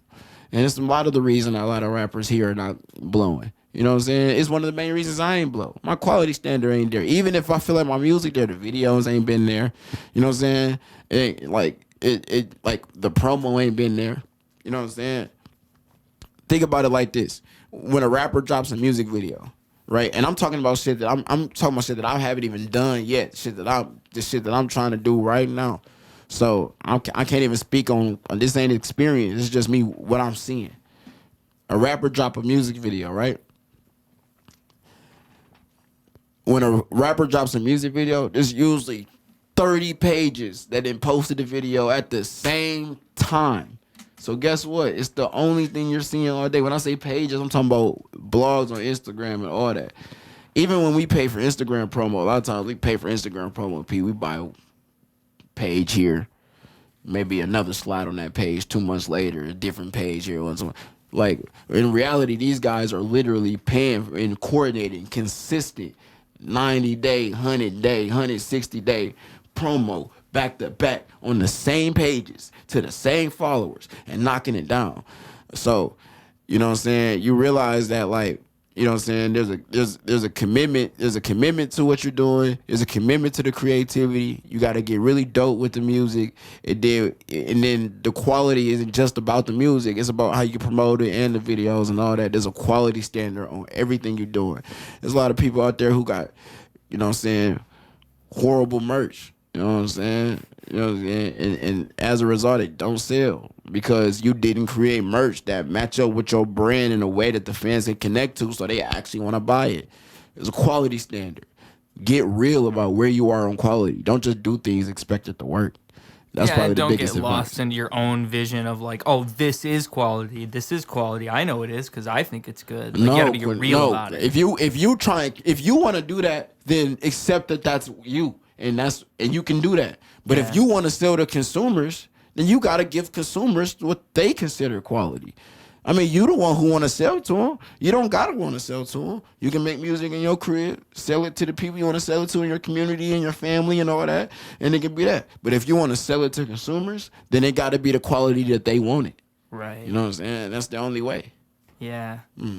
Because it's like that's just the way the world is. You're not going to change the market. The market's going to change you. You can't sell a product. There ain't no business person on earth that can sell a product that people don't want to buy.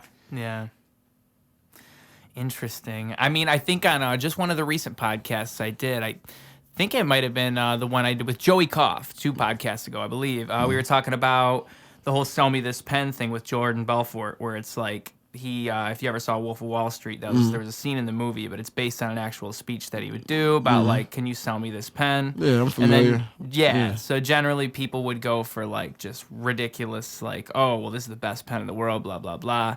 But if they don't want the pen to begin with, then it doesn't matter. So you always establish, like, how long have you been in the market for a pen? Like, you get that down. Because it's like what you're saying. You're figuring out what they want. Yeah. What do they want? Not what do you want? It's not like, I want to give you this pen. Look at this pen. It's great. It's like, what are they looking for? Yeah. And it's a whole different question. It's a whole if you establish that they want it, because it gets them to even think, do I want a pen? Yeah, now they have to answer that. Do I want a pen? I guess I'll take a pen. How often do you write? Questions like that. You know what I'm saying? So now, should I take this pen? You know what I'm saying? Now it's way easier. Yeah. You know what I'm saying? At first, you're just, exactly. Now you're just randomly making them think about all these cool things about a pen. I don't even know if I want a pen. Fuck your pen, dude. I got other things. I need a sandwich today. Right. Yeah, man. You got to give consumers what they want. That's all the advice I'd probably give somebody trying to come into the game. You think that's good? You think that's solid? That's a solid, like, if they wrote all those notes down, they got a good course just now? Yeah, like, get better at making music, get better at the quality around it all, and understand that nobody got no sympathy for nothing you doing, so you got to work as hard as you can, and don't run away with one person's advice. Yeah. Yeah. I think that's great. Man, I'm surprised you just pulled that out on me. Real good. Because I always like, I don't know. That was one of my questions I wrote down beforehand. And I'm like, I don't prep people, so I never know if they're going to be able to give me a good answer. But that was beautifully done, my friend. It was as if we practiced. Good. Oh, yeah, I'm glad, because we did. Yeah.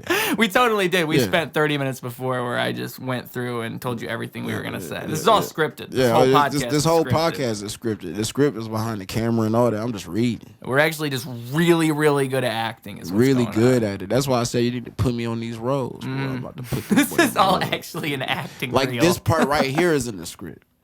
No, this is us being. Oh, this. Well, yeah. No, this is. I'm saying this is us being real, but it isn't the script. It's a pretty meta thing we're doing. It's right like here. real crazy. Yeah, it's kind of hard to describe. But I hope all the directors out there are watching, all the casting agents, because they're who are really targeting with this whole thing. We know it's kind of confusing, but they're the ones that are gonna get it. Mm-hmm. Yeah, man.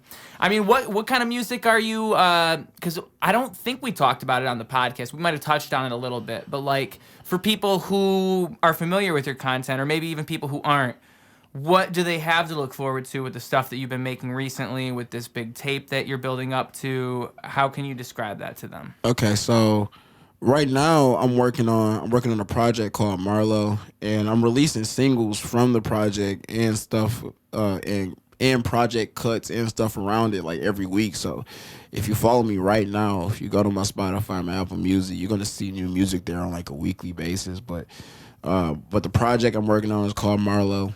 And it has features from, Louis Ray, Crispy Life Kid, Wirestar Grams, Rockstar Billy, Cap Ace Cabana, Bag Life T, Valley.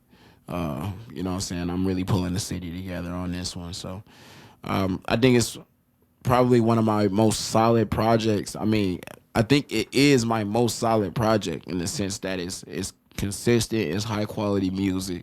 I think it's very dope. You know what I'm saying? I put a lot of work into it for real. So, I'm really standing by it for sure. And then, you know what I'm saying, like I really do have like this versatile view of music where I really want to put out, you know what I'm saying, as much music I can of all types. So Marlo is a rap project, but I got way more shit coming. I'm gonna keep dropping the shit that you're hearing around Marlo, and I'm about to drop a whole bunch of other shit too. So, you know what I'm saying? Like, if you stay tapped in with me right now is the best time because I'm in the middle of working, and you guys are going to be able to see the product, like, real soon. Yeah. How is it different than the stuff that you've put out before? What separates it? I feel like before I was just kind of randomly putting things out, and I was still learning. You know what I'm saying? I was learning how to make music for real still. I was learning about my voice still. And I feel like now I have a different level of confidence. And I feel like you're gonna hear that all through the music. And as far as how it sounds, I don't think it sounds nothing like all the other music. I really wasn't even putting out that many rap songs to begin with, for real, like just flat out rap songs. So I got a lot more of those anyway. And then I got like different kinds of music that I haven't touched or you guys haven't heard. Like, I know people wanted to hear more reggae shit. I got it. You know what I'm saying? People wanted to hear me do R&B. I got it. You know what I'm saying? People want to hear like all types of stuff I've never touched, and I have it all. So a lot of that music that's out right now, that's just showing you that I was in the studio, I was working. It's the intro. But now I have a lot more confidence behind how I sound, what I do, and it don't sound the same. None of it sound the same. Okay. How do you think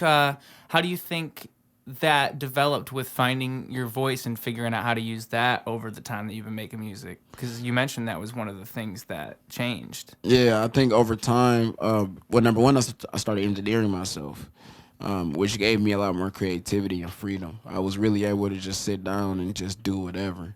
And I'm gonna be honest, like I said, being honest with yourself, you could be honest about what's working and what's not working. And I kind of knew, like, okay, like, don't get me wrong, I love the songs I got out.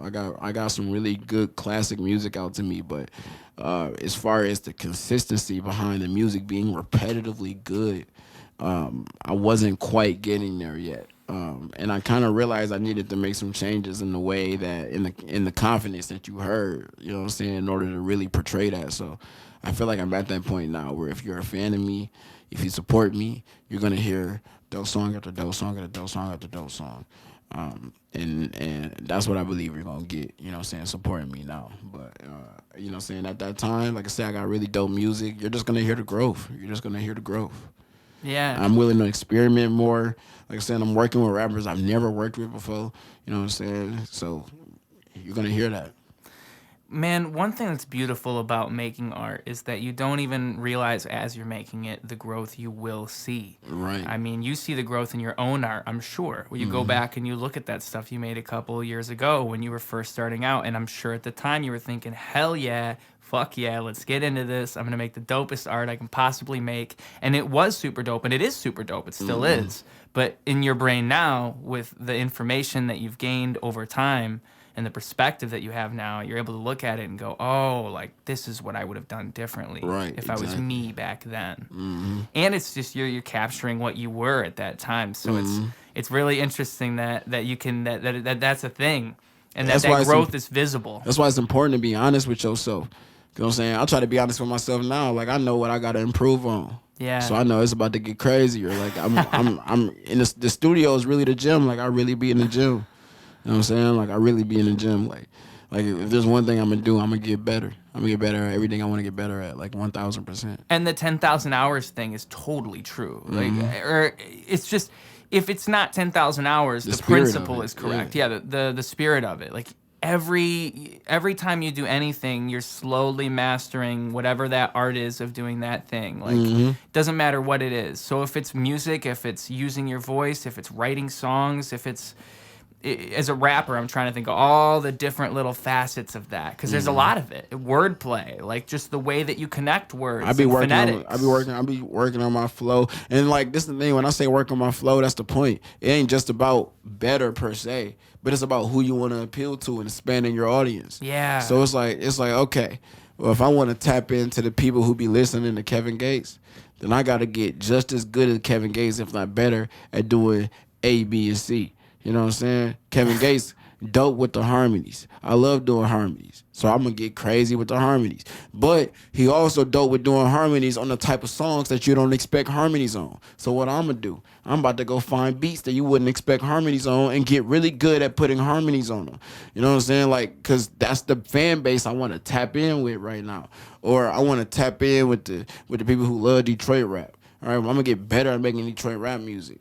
You know what I'm saying? Just because you can rap don't mean you good at making Detroit rap songs. You know what I'm saying? That's a whole culture. You got to tap in with that culture for a minute. Tap in with how they do it. Like, see, you know what I'm saying? So my music can stand next to the other Detroit rappers here that I listen to and fuck with. You know what I'm saying? And you can't expect to just tap into it and do it right away. You got to practice. You got to get in the gym. You could hear, like, when we get off this podcast, bro, I could literally, you know what I'm saying? If you got time to smoke a wood, I could literally show you, like, my earliest rap songs versus the rap songs now, and you can hear the difference. And it's not like my earliest rap song was just entirely whack, but it's just that, like, oh, this nigga is getting more comfortable in that bag. You know what I'm saying? I can show you my first pop song and my most recent pop song.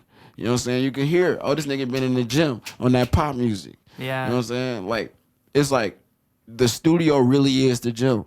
And just because, like, one thing I always do is if I make one type of one song, I'm gonna make like 8, 9 versions of it hardly in the next month and a half. I don't care if they all sound the same, because one of them's about to be the best one. No way. You know Are you talking like different vocal recordings? No, I mean, like, think about it like this. Like, you know what I'm saying? Like, Flint rap has a specific style to it, right? Let's say I make a Flint rap song. I'm like, okay, I'm kind of liking this. Guess what I'm gonna do? I'm about to make 6 more Flint rap songs. Oh, I see that sound kind of like that one. Yeah. Why? Because one out of those 6 is gonna be the best one. You know what I'm saying? And you only select one out of those 6 to drop? Maybe not. Maybe if the other ones are fire too, I got fire ones now. You know what I'm saying? Now I got a catalog of fire Flint beat songs. Okay. Same thing with all the other genres. That's why my catalog right now of unreleased songs is huge and it's vast. It has all types of different music. Nigga, I got R&B songs. I got songs with no drums and I'm singing. Like, you know what I'm saying? Like, yeah. Like, but you're trying something and you're doing it on purpose. And I'm on purpose because I purposely want to get as good as I can at making every style of music possible. Wow. So when I get in the studio, that's the first question I ask myself. Like, what genre of music am I going to make today? Yeah. Then after I make that decision, then it's like, okay, well, what am I gonna work on today? To, like, as far as, like, what am I mentally applying to this song to make it better than the last time I tried this shit? Yeah. You know what I'm saying? Wow. And I think that in a strange way, doing that, that diversification, that, like, the fact that you're being so flexible in your creation, I think that it naturally feeds into the stuff that you're going to normally make too. So yeah, you're branching out and you're making all the stuff you wouldn't normally make. But when you go back to your comfort zone, somehow all that other stuff feeds into that. This and you stuff create really- even better Really, stuff than you it would have. becomes my comfort zone. Yeah. I wasn't making pop songs when I first started doing this. I was making more like melodic Juice WRLD style rap songs. That's probably like, that was the home base for me when I first started. I was making Juice WRLD style, you know what I'm saying, rap songs. But, you know what I'm saying, now, like, I got pop songs that sound like pure Justin Bieber, like pure Chainsmokers. Like, I got pop songs with an EDM break in the middle. The first one you showed me out there before we did the podcast, the first song that you showed me that was like, you told me it was going to be different, that it was going to be the pop one. I didn't expect it to be as different as it was. Exactly. It's so vast. Yeah. And like, I feel like when people claim to be versatile, a lot of times you can still hear the similarities in these brands. But for me, like, I'm really trying to be the best at all of these things individually. Like, you don't have to fuck about rap songs at all to like my pop songs. You know what I'm saying? Because it's so different. It really sounds like it's supposed to be a pop song. I could put Ed Sheeran on this song, it's gonna go. And then I can still put or I could still put Kodak on this song and it's gonna go. You know what I'm saying? Like, and those fan bases be entirely different, but while I'm still able to be me and put out all the music I want to put out. You know what I'm saying? But yeah, it's the studio, the gym, bro. You know what I'm saying? The better you get at that shit, you know what I'm saying? The more confident you gonna get, you gonna know. I think so. I think like it's a beautiful thing to see artists get better over time too. Like, I mean, there's a lot of artists who have already blew up and then their career is still like, you can see the change in them. I mean, I'm one artist that he's my favorite rapper. I'm not even afraid to say it, but I mean, Kendrick, he's one of the people who proves that you can continue to grow and change even through being one of the most successful hip hop artists that you are. And that's great. And that's a great example because that's the point. It's like, this shit is so subjective that you should never limit yourself on how great you think you are. Like, Kendrick has always been known for a long time to be one of the best rappers out here. Yeah. And he still had to make changes to how he delivered music to broaden his audience. He was like, you know what? These niggas don't want to just hear me rap fast all day. You know what I'm saying? So he said, right. so he said, let me find other things that I can do creatively to help broaden my scope. Yeah. You know what I'm saying? That's how you become better. Yeah. Better don't mean most skillful. Better means, it probably means skillful, but it's skillful in the sense that you know how to deliver music to certain groups of people. Yeah. Instead of just trying to just be the fastest or the with the dopest wordplay and the best blah blah blah. Like, it's about being the best at delivering the kind of music they want. Wow. You know that's a really good way to put it. That's what it's about. So like, one of the things I might think about in the studio, like one thing I used to never do that I think about now. I mean, I've always thought about relatability, but one of the things I think about now is like, I think about like, when somebody hears this song, what am I saying in this song that's gonna make them stay? That's one thing I think about now. You know what I'm saying? Like, I used to not think about. I've gotten better at this recently, a lot more.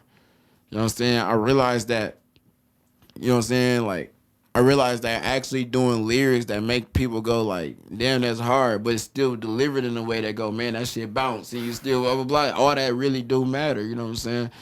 It also, there's so many songs that come out every day. So what make your song the one I'm about to repeat listen to? You know what I'm saying? Like, you gotta really, like, if you getting better means really understanding that you're delivering a product that you want people to buy. Yeah. Just because you make the best couches don't mean that you should make the most complex couch every time you make a couch. You need to make couches that you think, the best couch you think somebody wants to buy. Right. And that's what it is. Like, if you're making a couch, you don't just jump to like luxury couch, best possible things. Mm-hmm. You think, what's like, if I'm making $150, $200 couch, what's the most sensible way to make that couch? Some people want cup holders in the couches. Yeah. Some people want the thing to fold up. You know what I'm saying? Some people don't want nothing in the middle so they can lay down.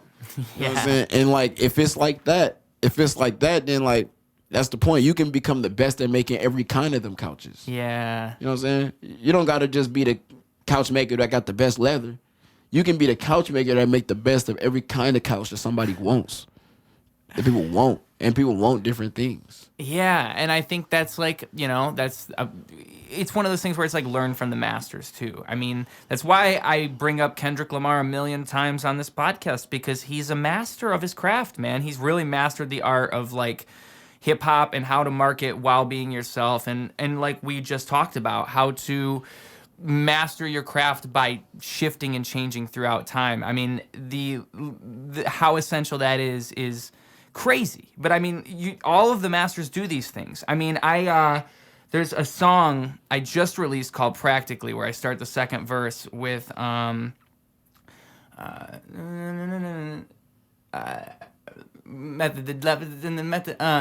Oh my God, I'm gonna forget it because we're mid conversation. That's gonna happen. Oh, bold, precious. The message is in the method. Catch me taking notes as I carve a frame of reference. Shot at Kubrick, PTA, Coppola, Lynch, Zemeckis. The dopest will give you presents. The real keep it alive. The loan you a way to press it, a feel, a way, a vibe. And the whole idea of that bar there is that you learn from your masters. Like, they'll just show you how to do this shit. All you gotta do is look at them and just take notes. This nigga Ruse be snapping, dog. Thank you, man. I appreciate that.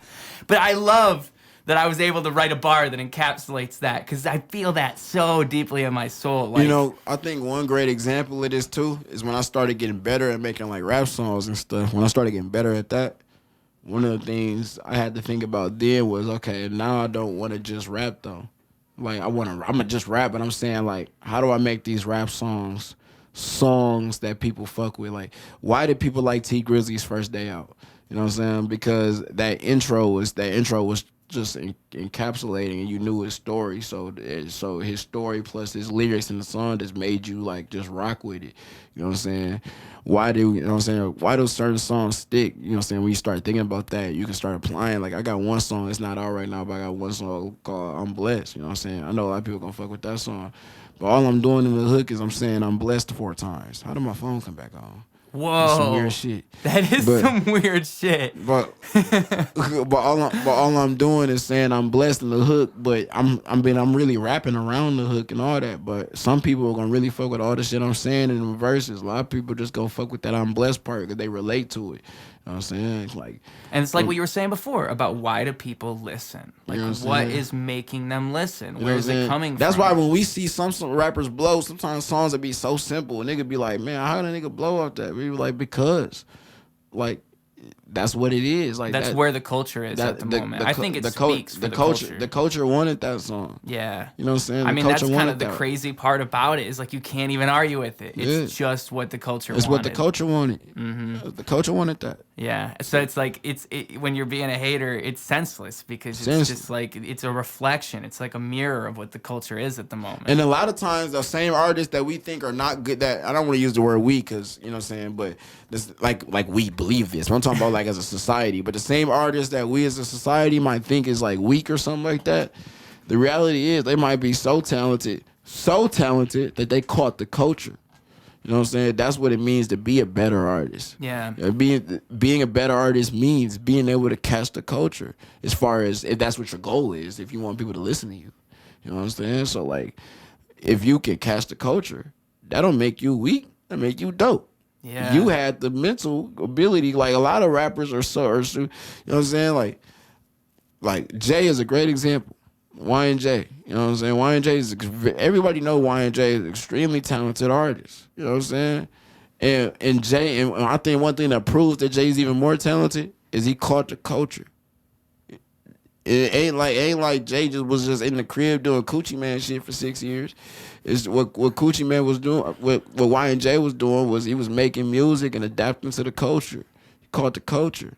It worked. That's what he do. I was talking to somebody once, and they told me something similar, that like I used to know him, and he didn't used to make music like that. Like there was a shift that occurred where he started doing. And I think Y&J versatile too. I think he really make everything. He really make whatever he want to make, and that's cool. Like he really make every. You know what I'm saying? He still make what he was making back then. Plus he make Coochie Man stuff, more stuff. You know, so he make all type of stuff. Well, that's what we're talking about. I mean, you fit in with whatever the people are asking for. But as far as what he was putting out to what people putting out, you know what I'm saying? Putting out the music that they want to hear, you know what I'm saying? Yeah. Like, he caught the culture. That's the goal when we make music. We want people to listen to us.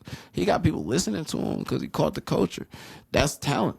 That's being talented. You know what I'm saying? I think it's like a big thing that it is too is proving that like you are in touch with where it is. I mean, because you have to be. You have to be in tune with whatever the universe is at that moment, whatever people are listening to, whatever that vibration is. Like, you're in tune with that. It's like hard I don't to do. even want to speak on it on here, but off camera, you know, we talked about like we talked about something like some of the stuff we think the labels be looking for, stuff like that. You know what I'm saying? It's like being tapped in, understanding like, okay, this is what they want.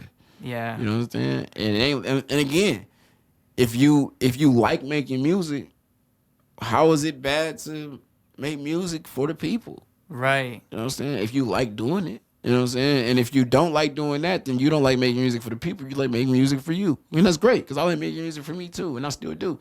But if you like making music in general, and you want people to listen to it, yeah, you gotta like making music for the people. I kind of find it hard to believe when people say like, I only make music for me. Like, you're telling me you would make 100 songs and leave them all on your computer and not even show them to anybody. Like, you don't want to show them to people. Because for me, a lot of the gratitude and the feeling I get from music is the response and that interaction. I feel like I've met people that are kind of like that. Okay. I'm not like that. I'm not like that at all. I really believe that, you know, I think one of the best things about music to me is that it's gonna last forever. Yeah. So like when I'm gone, it's like all these songs I'm making right now, that ain't going nowhere. And like, that's fire to me. That means that there's always something that you can go to that represents me. So that's probably one of the biggest things for sure. So yeah, I'm a believer. I want people to listen to me and listen to what I got to say and listen to all the different types of music. And because I want people to like it, you know what I'm saying? I want the right people to listen to the right songs. But I think I do know people who don't want to. You know what I'm saying? Who don't want nobody to listen to their shit for real. I don't care. Okay, they're out there. Yeah, they out there. They just like making music. They don't give a fuck. And if they do let you listen to it, they don't care about your opinion. That's incredible. Like, nigga, this shit whack. Okay, nigga. So? There's probably some guy who's like the greatest rapper in the world who just doesn't show his music to anybody. Facts. There might be. It might be, because if you in the gym going crazy, in the gym going crazy. It's true that dropping your music can help you get better in the gym because you're getting feedback, but that don't mean that you ain't getting. You can still get better in the gym without dropping your shit. It's true. You can still. It's true. You know I mean, I think especially with hip hop. Hip hop's kind of one of the only genres, or hip hop, or just kind of like that type of thing where you're a songwriter and you're just stuck in your own bubble because you can refine whatever it is that your voice is without interruption. Like, I think that having that. Oh, that's what's going on. How's my phone ringing? I don't even know. I don't know how it came back on. It's so confusing. Dude, it's like we're in the Twilight Zone right now. I really do. My phone died, and then it came back on. It started ringing. It's vibrating. I don't know what is going on here, guys. I feel like we might be in uncharted territory. Ruse Radio might be haunted.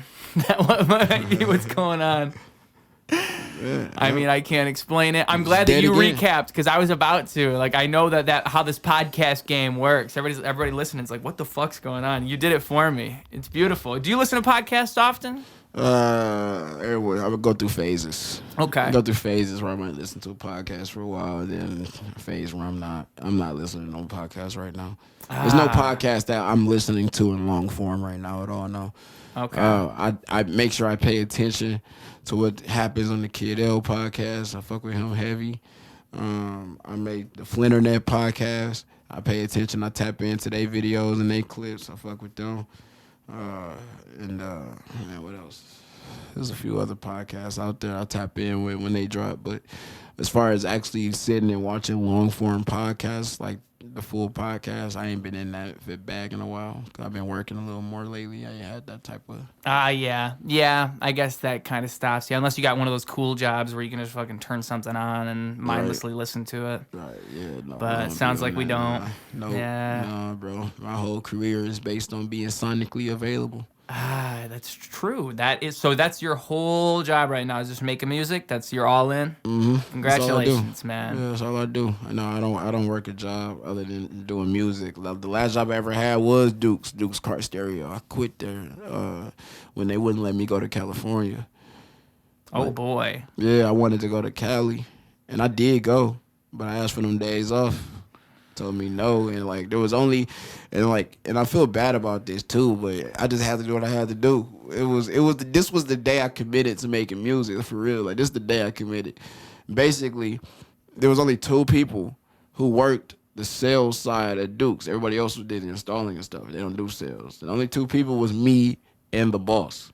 That's it. So either I got to be there or the boss got to be there, and that's it.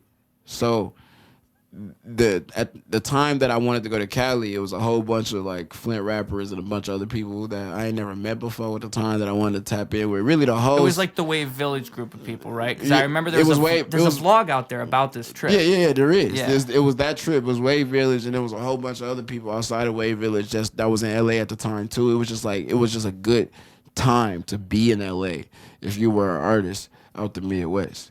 It was a great time because it wasn't just Flint rappers here too. It was people from the D, like out in LA at that time, the same time that we're in LA. So it was a great time to be there. So when I asked for the time off, my boss was like, "I'm going on vacation." So that means that while he on vacation, the only person who can work is me. He got his vacation already planned, set aside, booked, all that. I had to quit. That nigga probably is so upset with me. He probably had to like try to get refunds for shit that he booked during his vacation and shit. Like, but I had to go to Cali, bro. I had to. I hope you understand, bro. But I had to go to Cali, bro. I did. So. And that sounds like it was a key moment in your career. Yeah. As an artist. Oh yeah, it was. It was the day I committed because at that point I was all in. Yeah. You know what I'm saying? It's like, all right, well, I'm all in now, and I've been all in ever since. Wow. That's really... I heard that from maybe one other person. Shout out Petrovita. He was telling me about how he quit his job and he went all in on hip hop, and it's a bold choice. Mm-hmm. It really is, because and it ain't easy. No. It ain't easy now, and it wasn't easy. It wasn't easy then. I'm just committed. So. Well, and what it is it pulls the commitment out of you because there's no choice anymore. Mm-hmm, it's exactly. not like we have other things we can do. I can bullshit with my 9 to 5 because like you're in your 9 to 5, so my music's just on the side now. No. Music's everything now. I gotta wake up and do something music related. I gotta be productive today. Yeah. You know what I'm saying? And I don't got no boss telling me what to do. I gotta do it on my own. Well, and I think the real thing is reprogramming yourself to like, this is the job. Right. It's not like this is the side thing. This is my job. Right. Because a lot of people, when they're making rap, they're making it when they're growing up. They just get into it, and it becomes like a thing they did on the side. And it's hard to get that in your brain. Like, no, you're putting the hours in. Like, it's a 9 to 5 now. And a lot of rappers that don't work a job, because it's hard to work a job when you rap. So most rappers understand that you got to quit. You know what I mean? There's rappers out there who work a job, they make it work. But for most rappers, they got to quit to make it work. So for the rappers that don't work jobs, or a lot of rappers, you know what I'm saying? Like, a lot of times rappers make money doing other shit. Like, a lot of rappers sell drugs. A lot of rappers be scamming, all type of shit like that.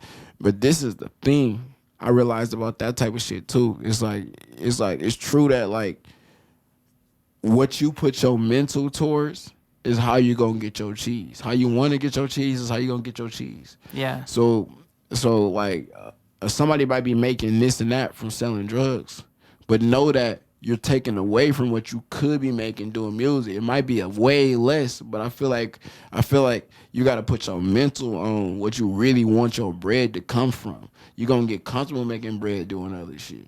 Yeah. You know what I'm saying? I'm hungry if I don't sell a feature. You know what I'm saying? I'm hungry if I don't book a show.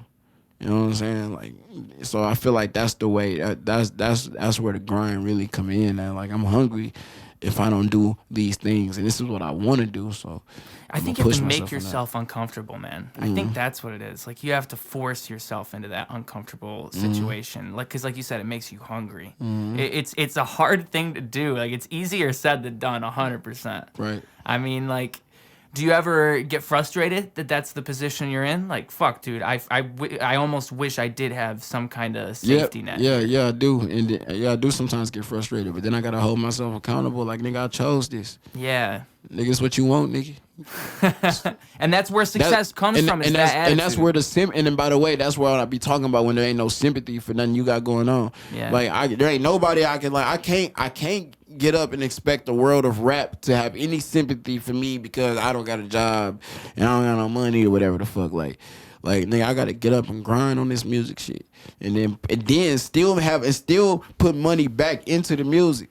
You know what I'm saying? Yeah. And so it's like the best advice I can give to a rapper who do quit their job is try to get a support system of people around you that believe in you like you do, because they're not gonna leave you hungry. But you know what I'm saying? So and then just go all in. You know what I'm saying? That's the biggest advice I can give to somebody who decide to quit a job. You know what I'm saying? You gotta build a support system of people that believe in you, but you know what I'm saying? And then you gotta grind. Comes from just talking, just meeting people and actually networking. That comes from networking, meeting people, being outside, and really working at what you want to do. So you earn what you get. Because you can see it like there's people that support me, so I'm not going to go hungry. But they don't just support you for no reason. They support you because you work hard. You earn that. Yeah, you know like you became that in their mind. You earned that spot in their mind. If you got a cousin that's willing to throw you this much money every once in a while for this, whatever, it's because you earn that because of how hard you work. He believe in you. Yeah. You know what I'm saying? Keep earning shit. Yeah, and it's like what you're viewing yourself as, how seriously you're taking yourself, is what they're going to see. Mm-hmm. So if you're going out there and you're interacting with these people, but you're not all in, they don't see the guy that's all in. And when they see that guy, the confidence is way stronger. Exactly. Uh-huh. It's hard to, I mean, for me, I it's like we were going back to earlier when I was talking about, like, with my content, how I shame myself.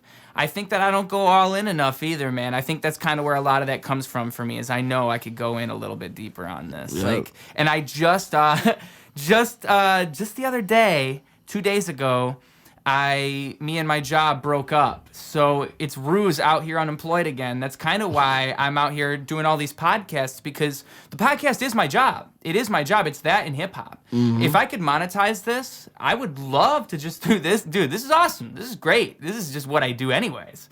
So things like this and making hip hop, it's just that I don't know if I have that business mindset towards it, and I'm that grind mindset where it's I need to be getting money out of this. I'm thinking, I love music, I love podcasts. See, this is a great example, like, because if you know you got to, you go find a way to get it. Like, yes, you can make money doing things that isn't necessarily a job because it's what you want to do. Like, for example, I make money engineering people. You know what I'm saying? That's something I picked up when I knew I needed more money. So I started engineering people to help me make money and invest in myself. Now, would I rather work at McDonald's, or would I rather be in the studio all day? You know what I'm saying? I'd rather be in the studio all day. Mm-hmm. So now I'm in the studio making money, and then I'm in the studio afterwards spending money. You know what I'm saying? So, like, you can really, like you got more than just the simple talent. You have everything that you work hard for and earn that you can help monetize yourself. You know what I'm saying? This is advice to everybody. Like there's a studio in here. Yeah. Which sure is. So that's, you say you can offer studio time. You know what I'm saying? You got more than one mic and a nice setup. So now I can offer podcast space. You know what I'm saying? You got, you know what I'm saying? Like I said, like you can really monetize in a lot of different ways. It don't have to be the main thing that you were trying to do, but it can be related to what you want to do, or you can do it in a way that helps you easily funnel money back to the main thing you want to do. Like, that's what's great about, like, when you quit your job, you're going to find a way, but you're going to find a way doing it the way you really want to.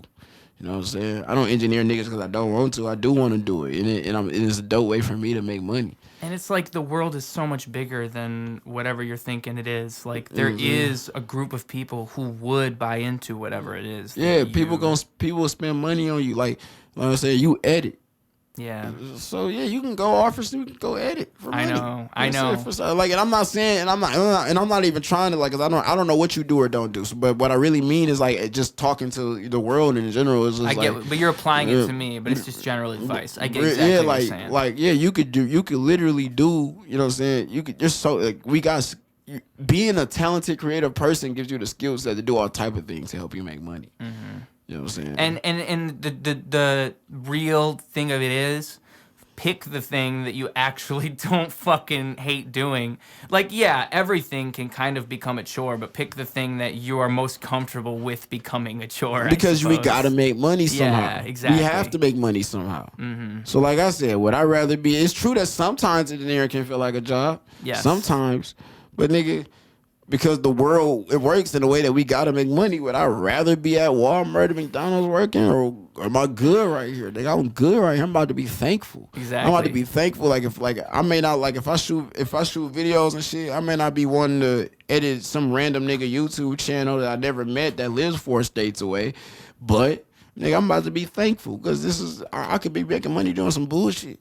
Yeah. I'm making money getting better at my skill, better at my craft, and all that. Yeah. I've learned a lot of things engineering other niggas that I took back to my own music. You know what I'm saying? that is a crazy aspect of it, isn't it? That like you are learning through just it's like what we went to before, the 10,000 hours. It's just you're actually getting an even different perspective because it's someone else's voice. It's a whole different mix. It's a different vision that you're trying to achieve. It's not even your own. Exactly. Yeah, you would definitely draw a lot from that. You can, yeah. That's what I'm saying. Like, don't be scared to spread wings, bro. Especially if you need money. Yeah. Like, you can really spread. There's so many ways to get money out here.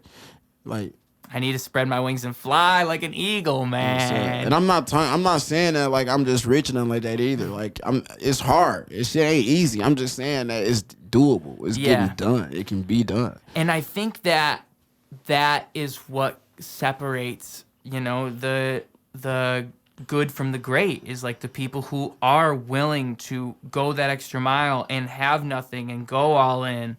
Like, if you don't have that in you, it's going to be way harder for you to get to that spot that you want to be in. Because, a lot of people idealize success like, oh, it's this place I get to and then I'm there and everything's all good. No, like, it's like what you were saying. They look at all the work you put in and expect that work to continue. It never ends. Like me, Ace, Tay, Suge, Joker, Jen, like these are like all the people I be fucking with and shit. Like we done been on the road numerous times and not had shit, but we knew we needed to be on the road. Like we didn't been booked out of town, had to do shows, ain't had shit, ain't had no gas for real. Tried to make that shit work. Like niggas that made shit work out of the most fucked up. Like, niggas gotta make shit work. But that's what I was saying when I was offering the advice on music earlier. Niggas ain't got no sympathy. Yeah. They don't care about what I went through to get here. All they know is I'm here. Right. Nigga, we here. They don't care about none of that other shit. So like, even like when I was in New York, when I was in New York recently, same thing. Like, that shit wasn't easy, nigga. Like niggas ain't had to. You know what I'm saying? Like, yeah. I remember when we went to Atlanta, like niggas and went to Atlanta, like and started at the grocery store off the bridge. You know what I'm saying? Like, you know, saying niggas just gotta do that. You gotta do what you gotta do. But don't nobody in the rap game give a fuck though. That's the point. So you don't give a fuck. Yeah. Nobody else give a fuck. Do what you gotta do, cause all that matters is you there. And when you in the room, you're gonna be treated like you're supposed to be in the room. So, and it's yeah, man.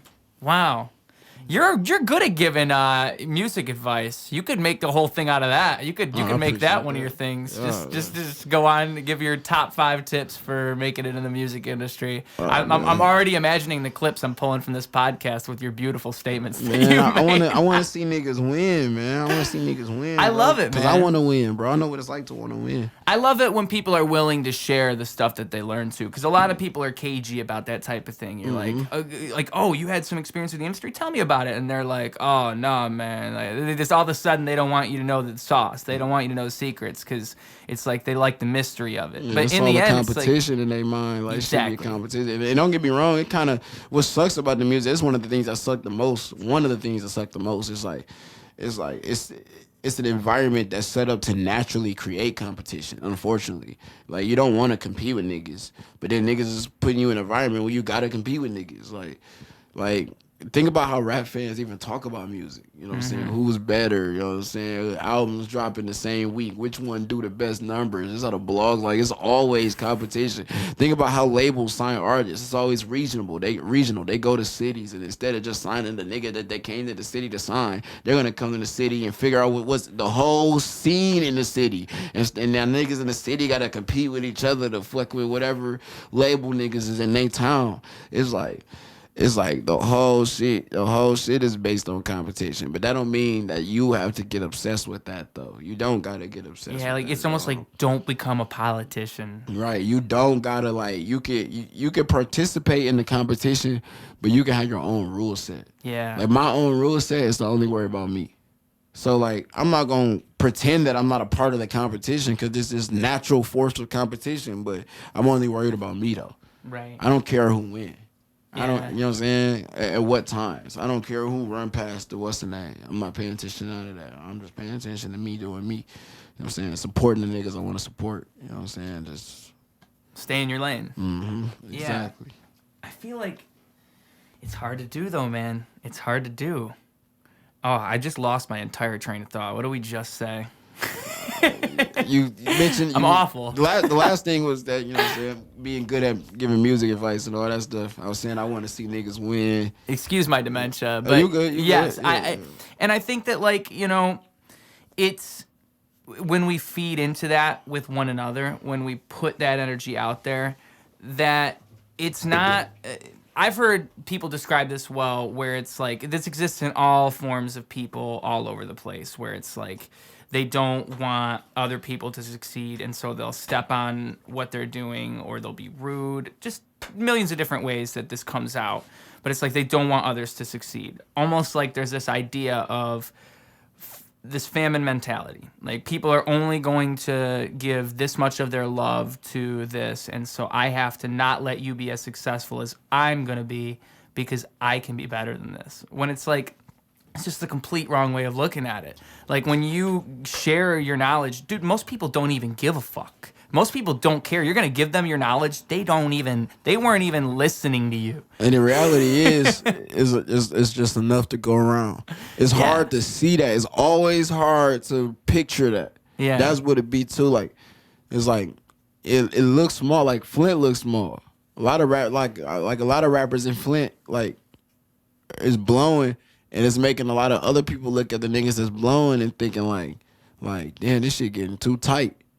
When in reality, nigga, it could be everybody out this bitch for real. It ain't getting too tight. You know what I'm saying? It's good. There's enough room for everybody. Everybody keep winning. Yeah. You know what I'm saying? Keep winning. We all can win. It's a beautiful thing. If anything, it's better that they're blowing. It's good that they're blowing. Like, the fact that they're blowing assists you in however you're gonna blow, because there's eyes on the area. Yeah, like, no, don't think about it the wrong way. I gotta appreciate the wall that's been broken down, because the wall that's been broken down it's like the project I'm working on right now. Yeah. That wall being broken down has made it more possible for me to have a clear direction about what this project can look like and how it can be delivered.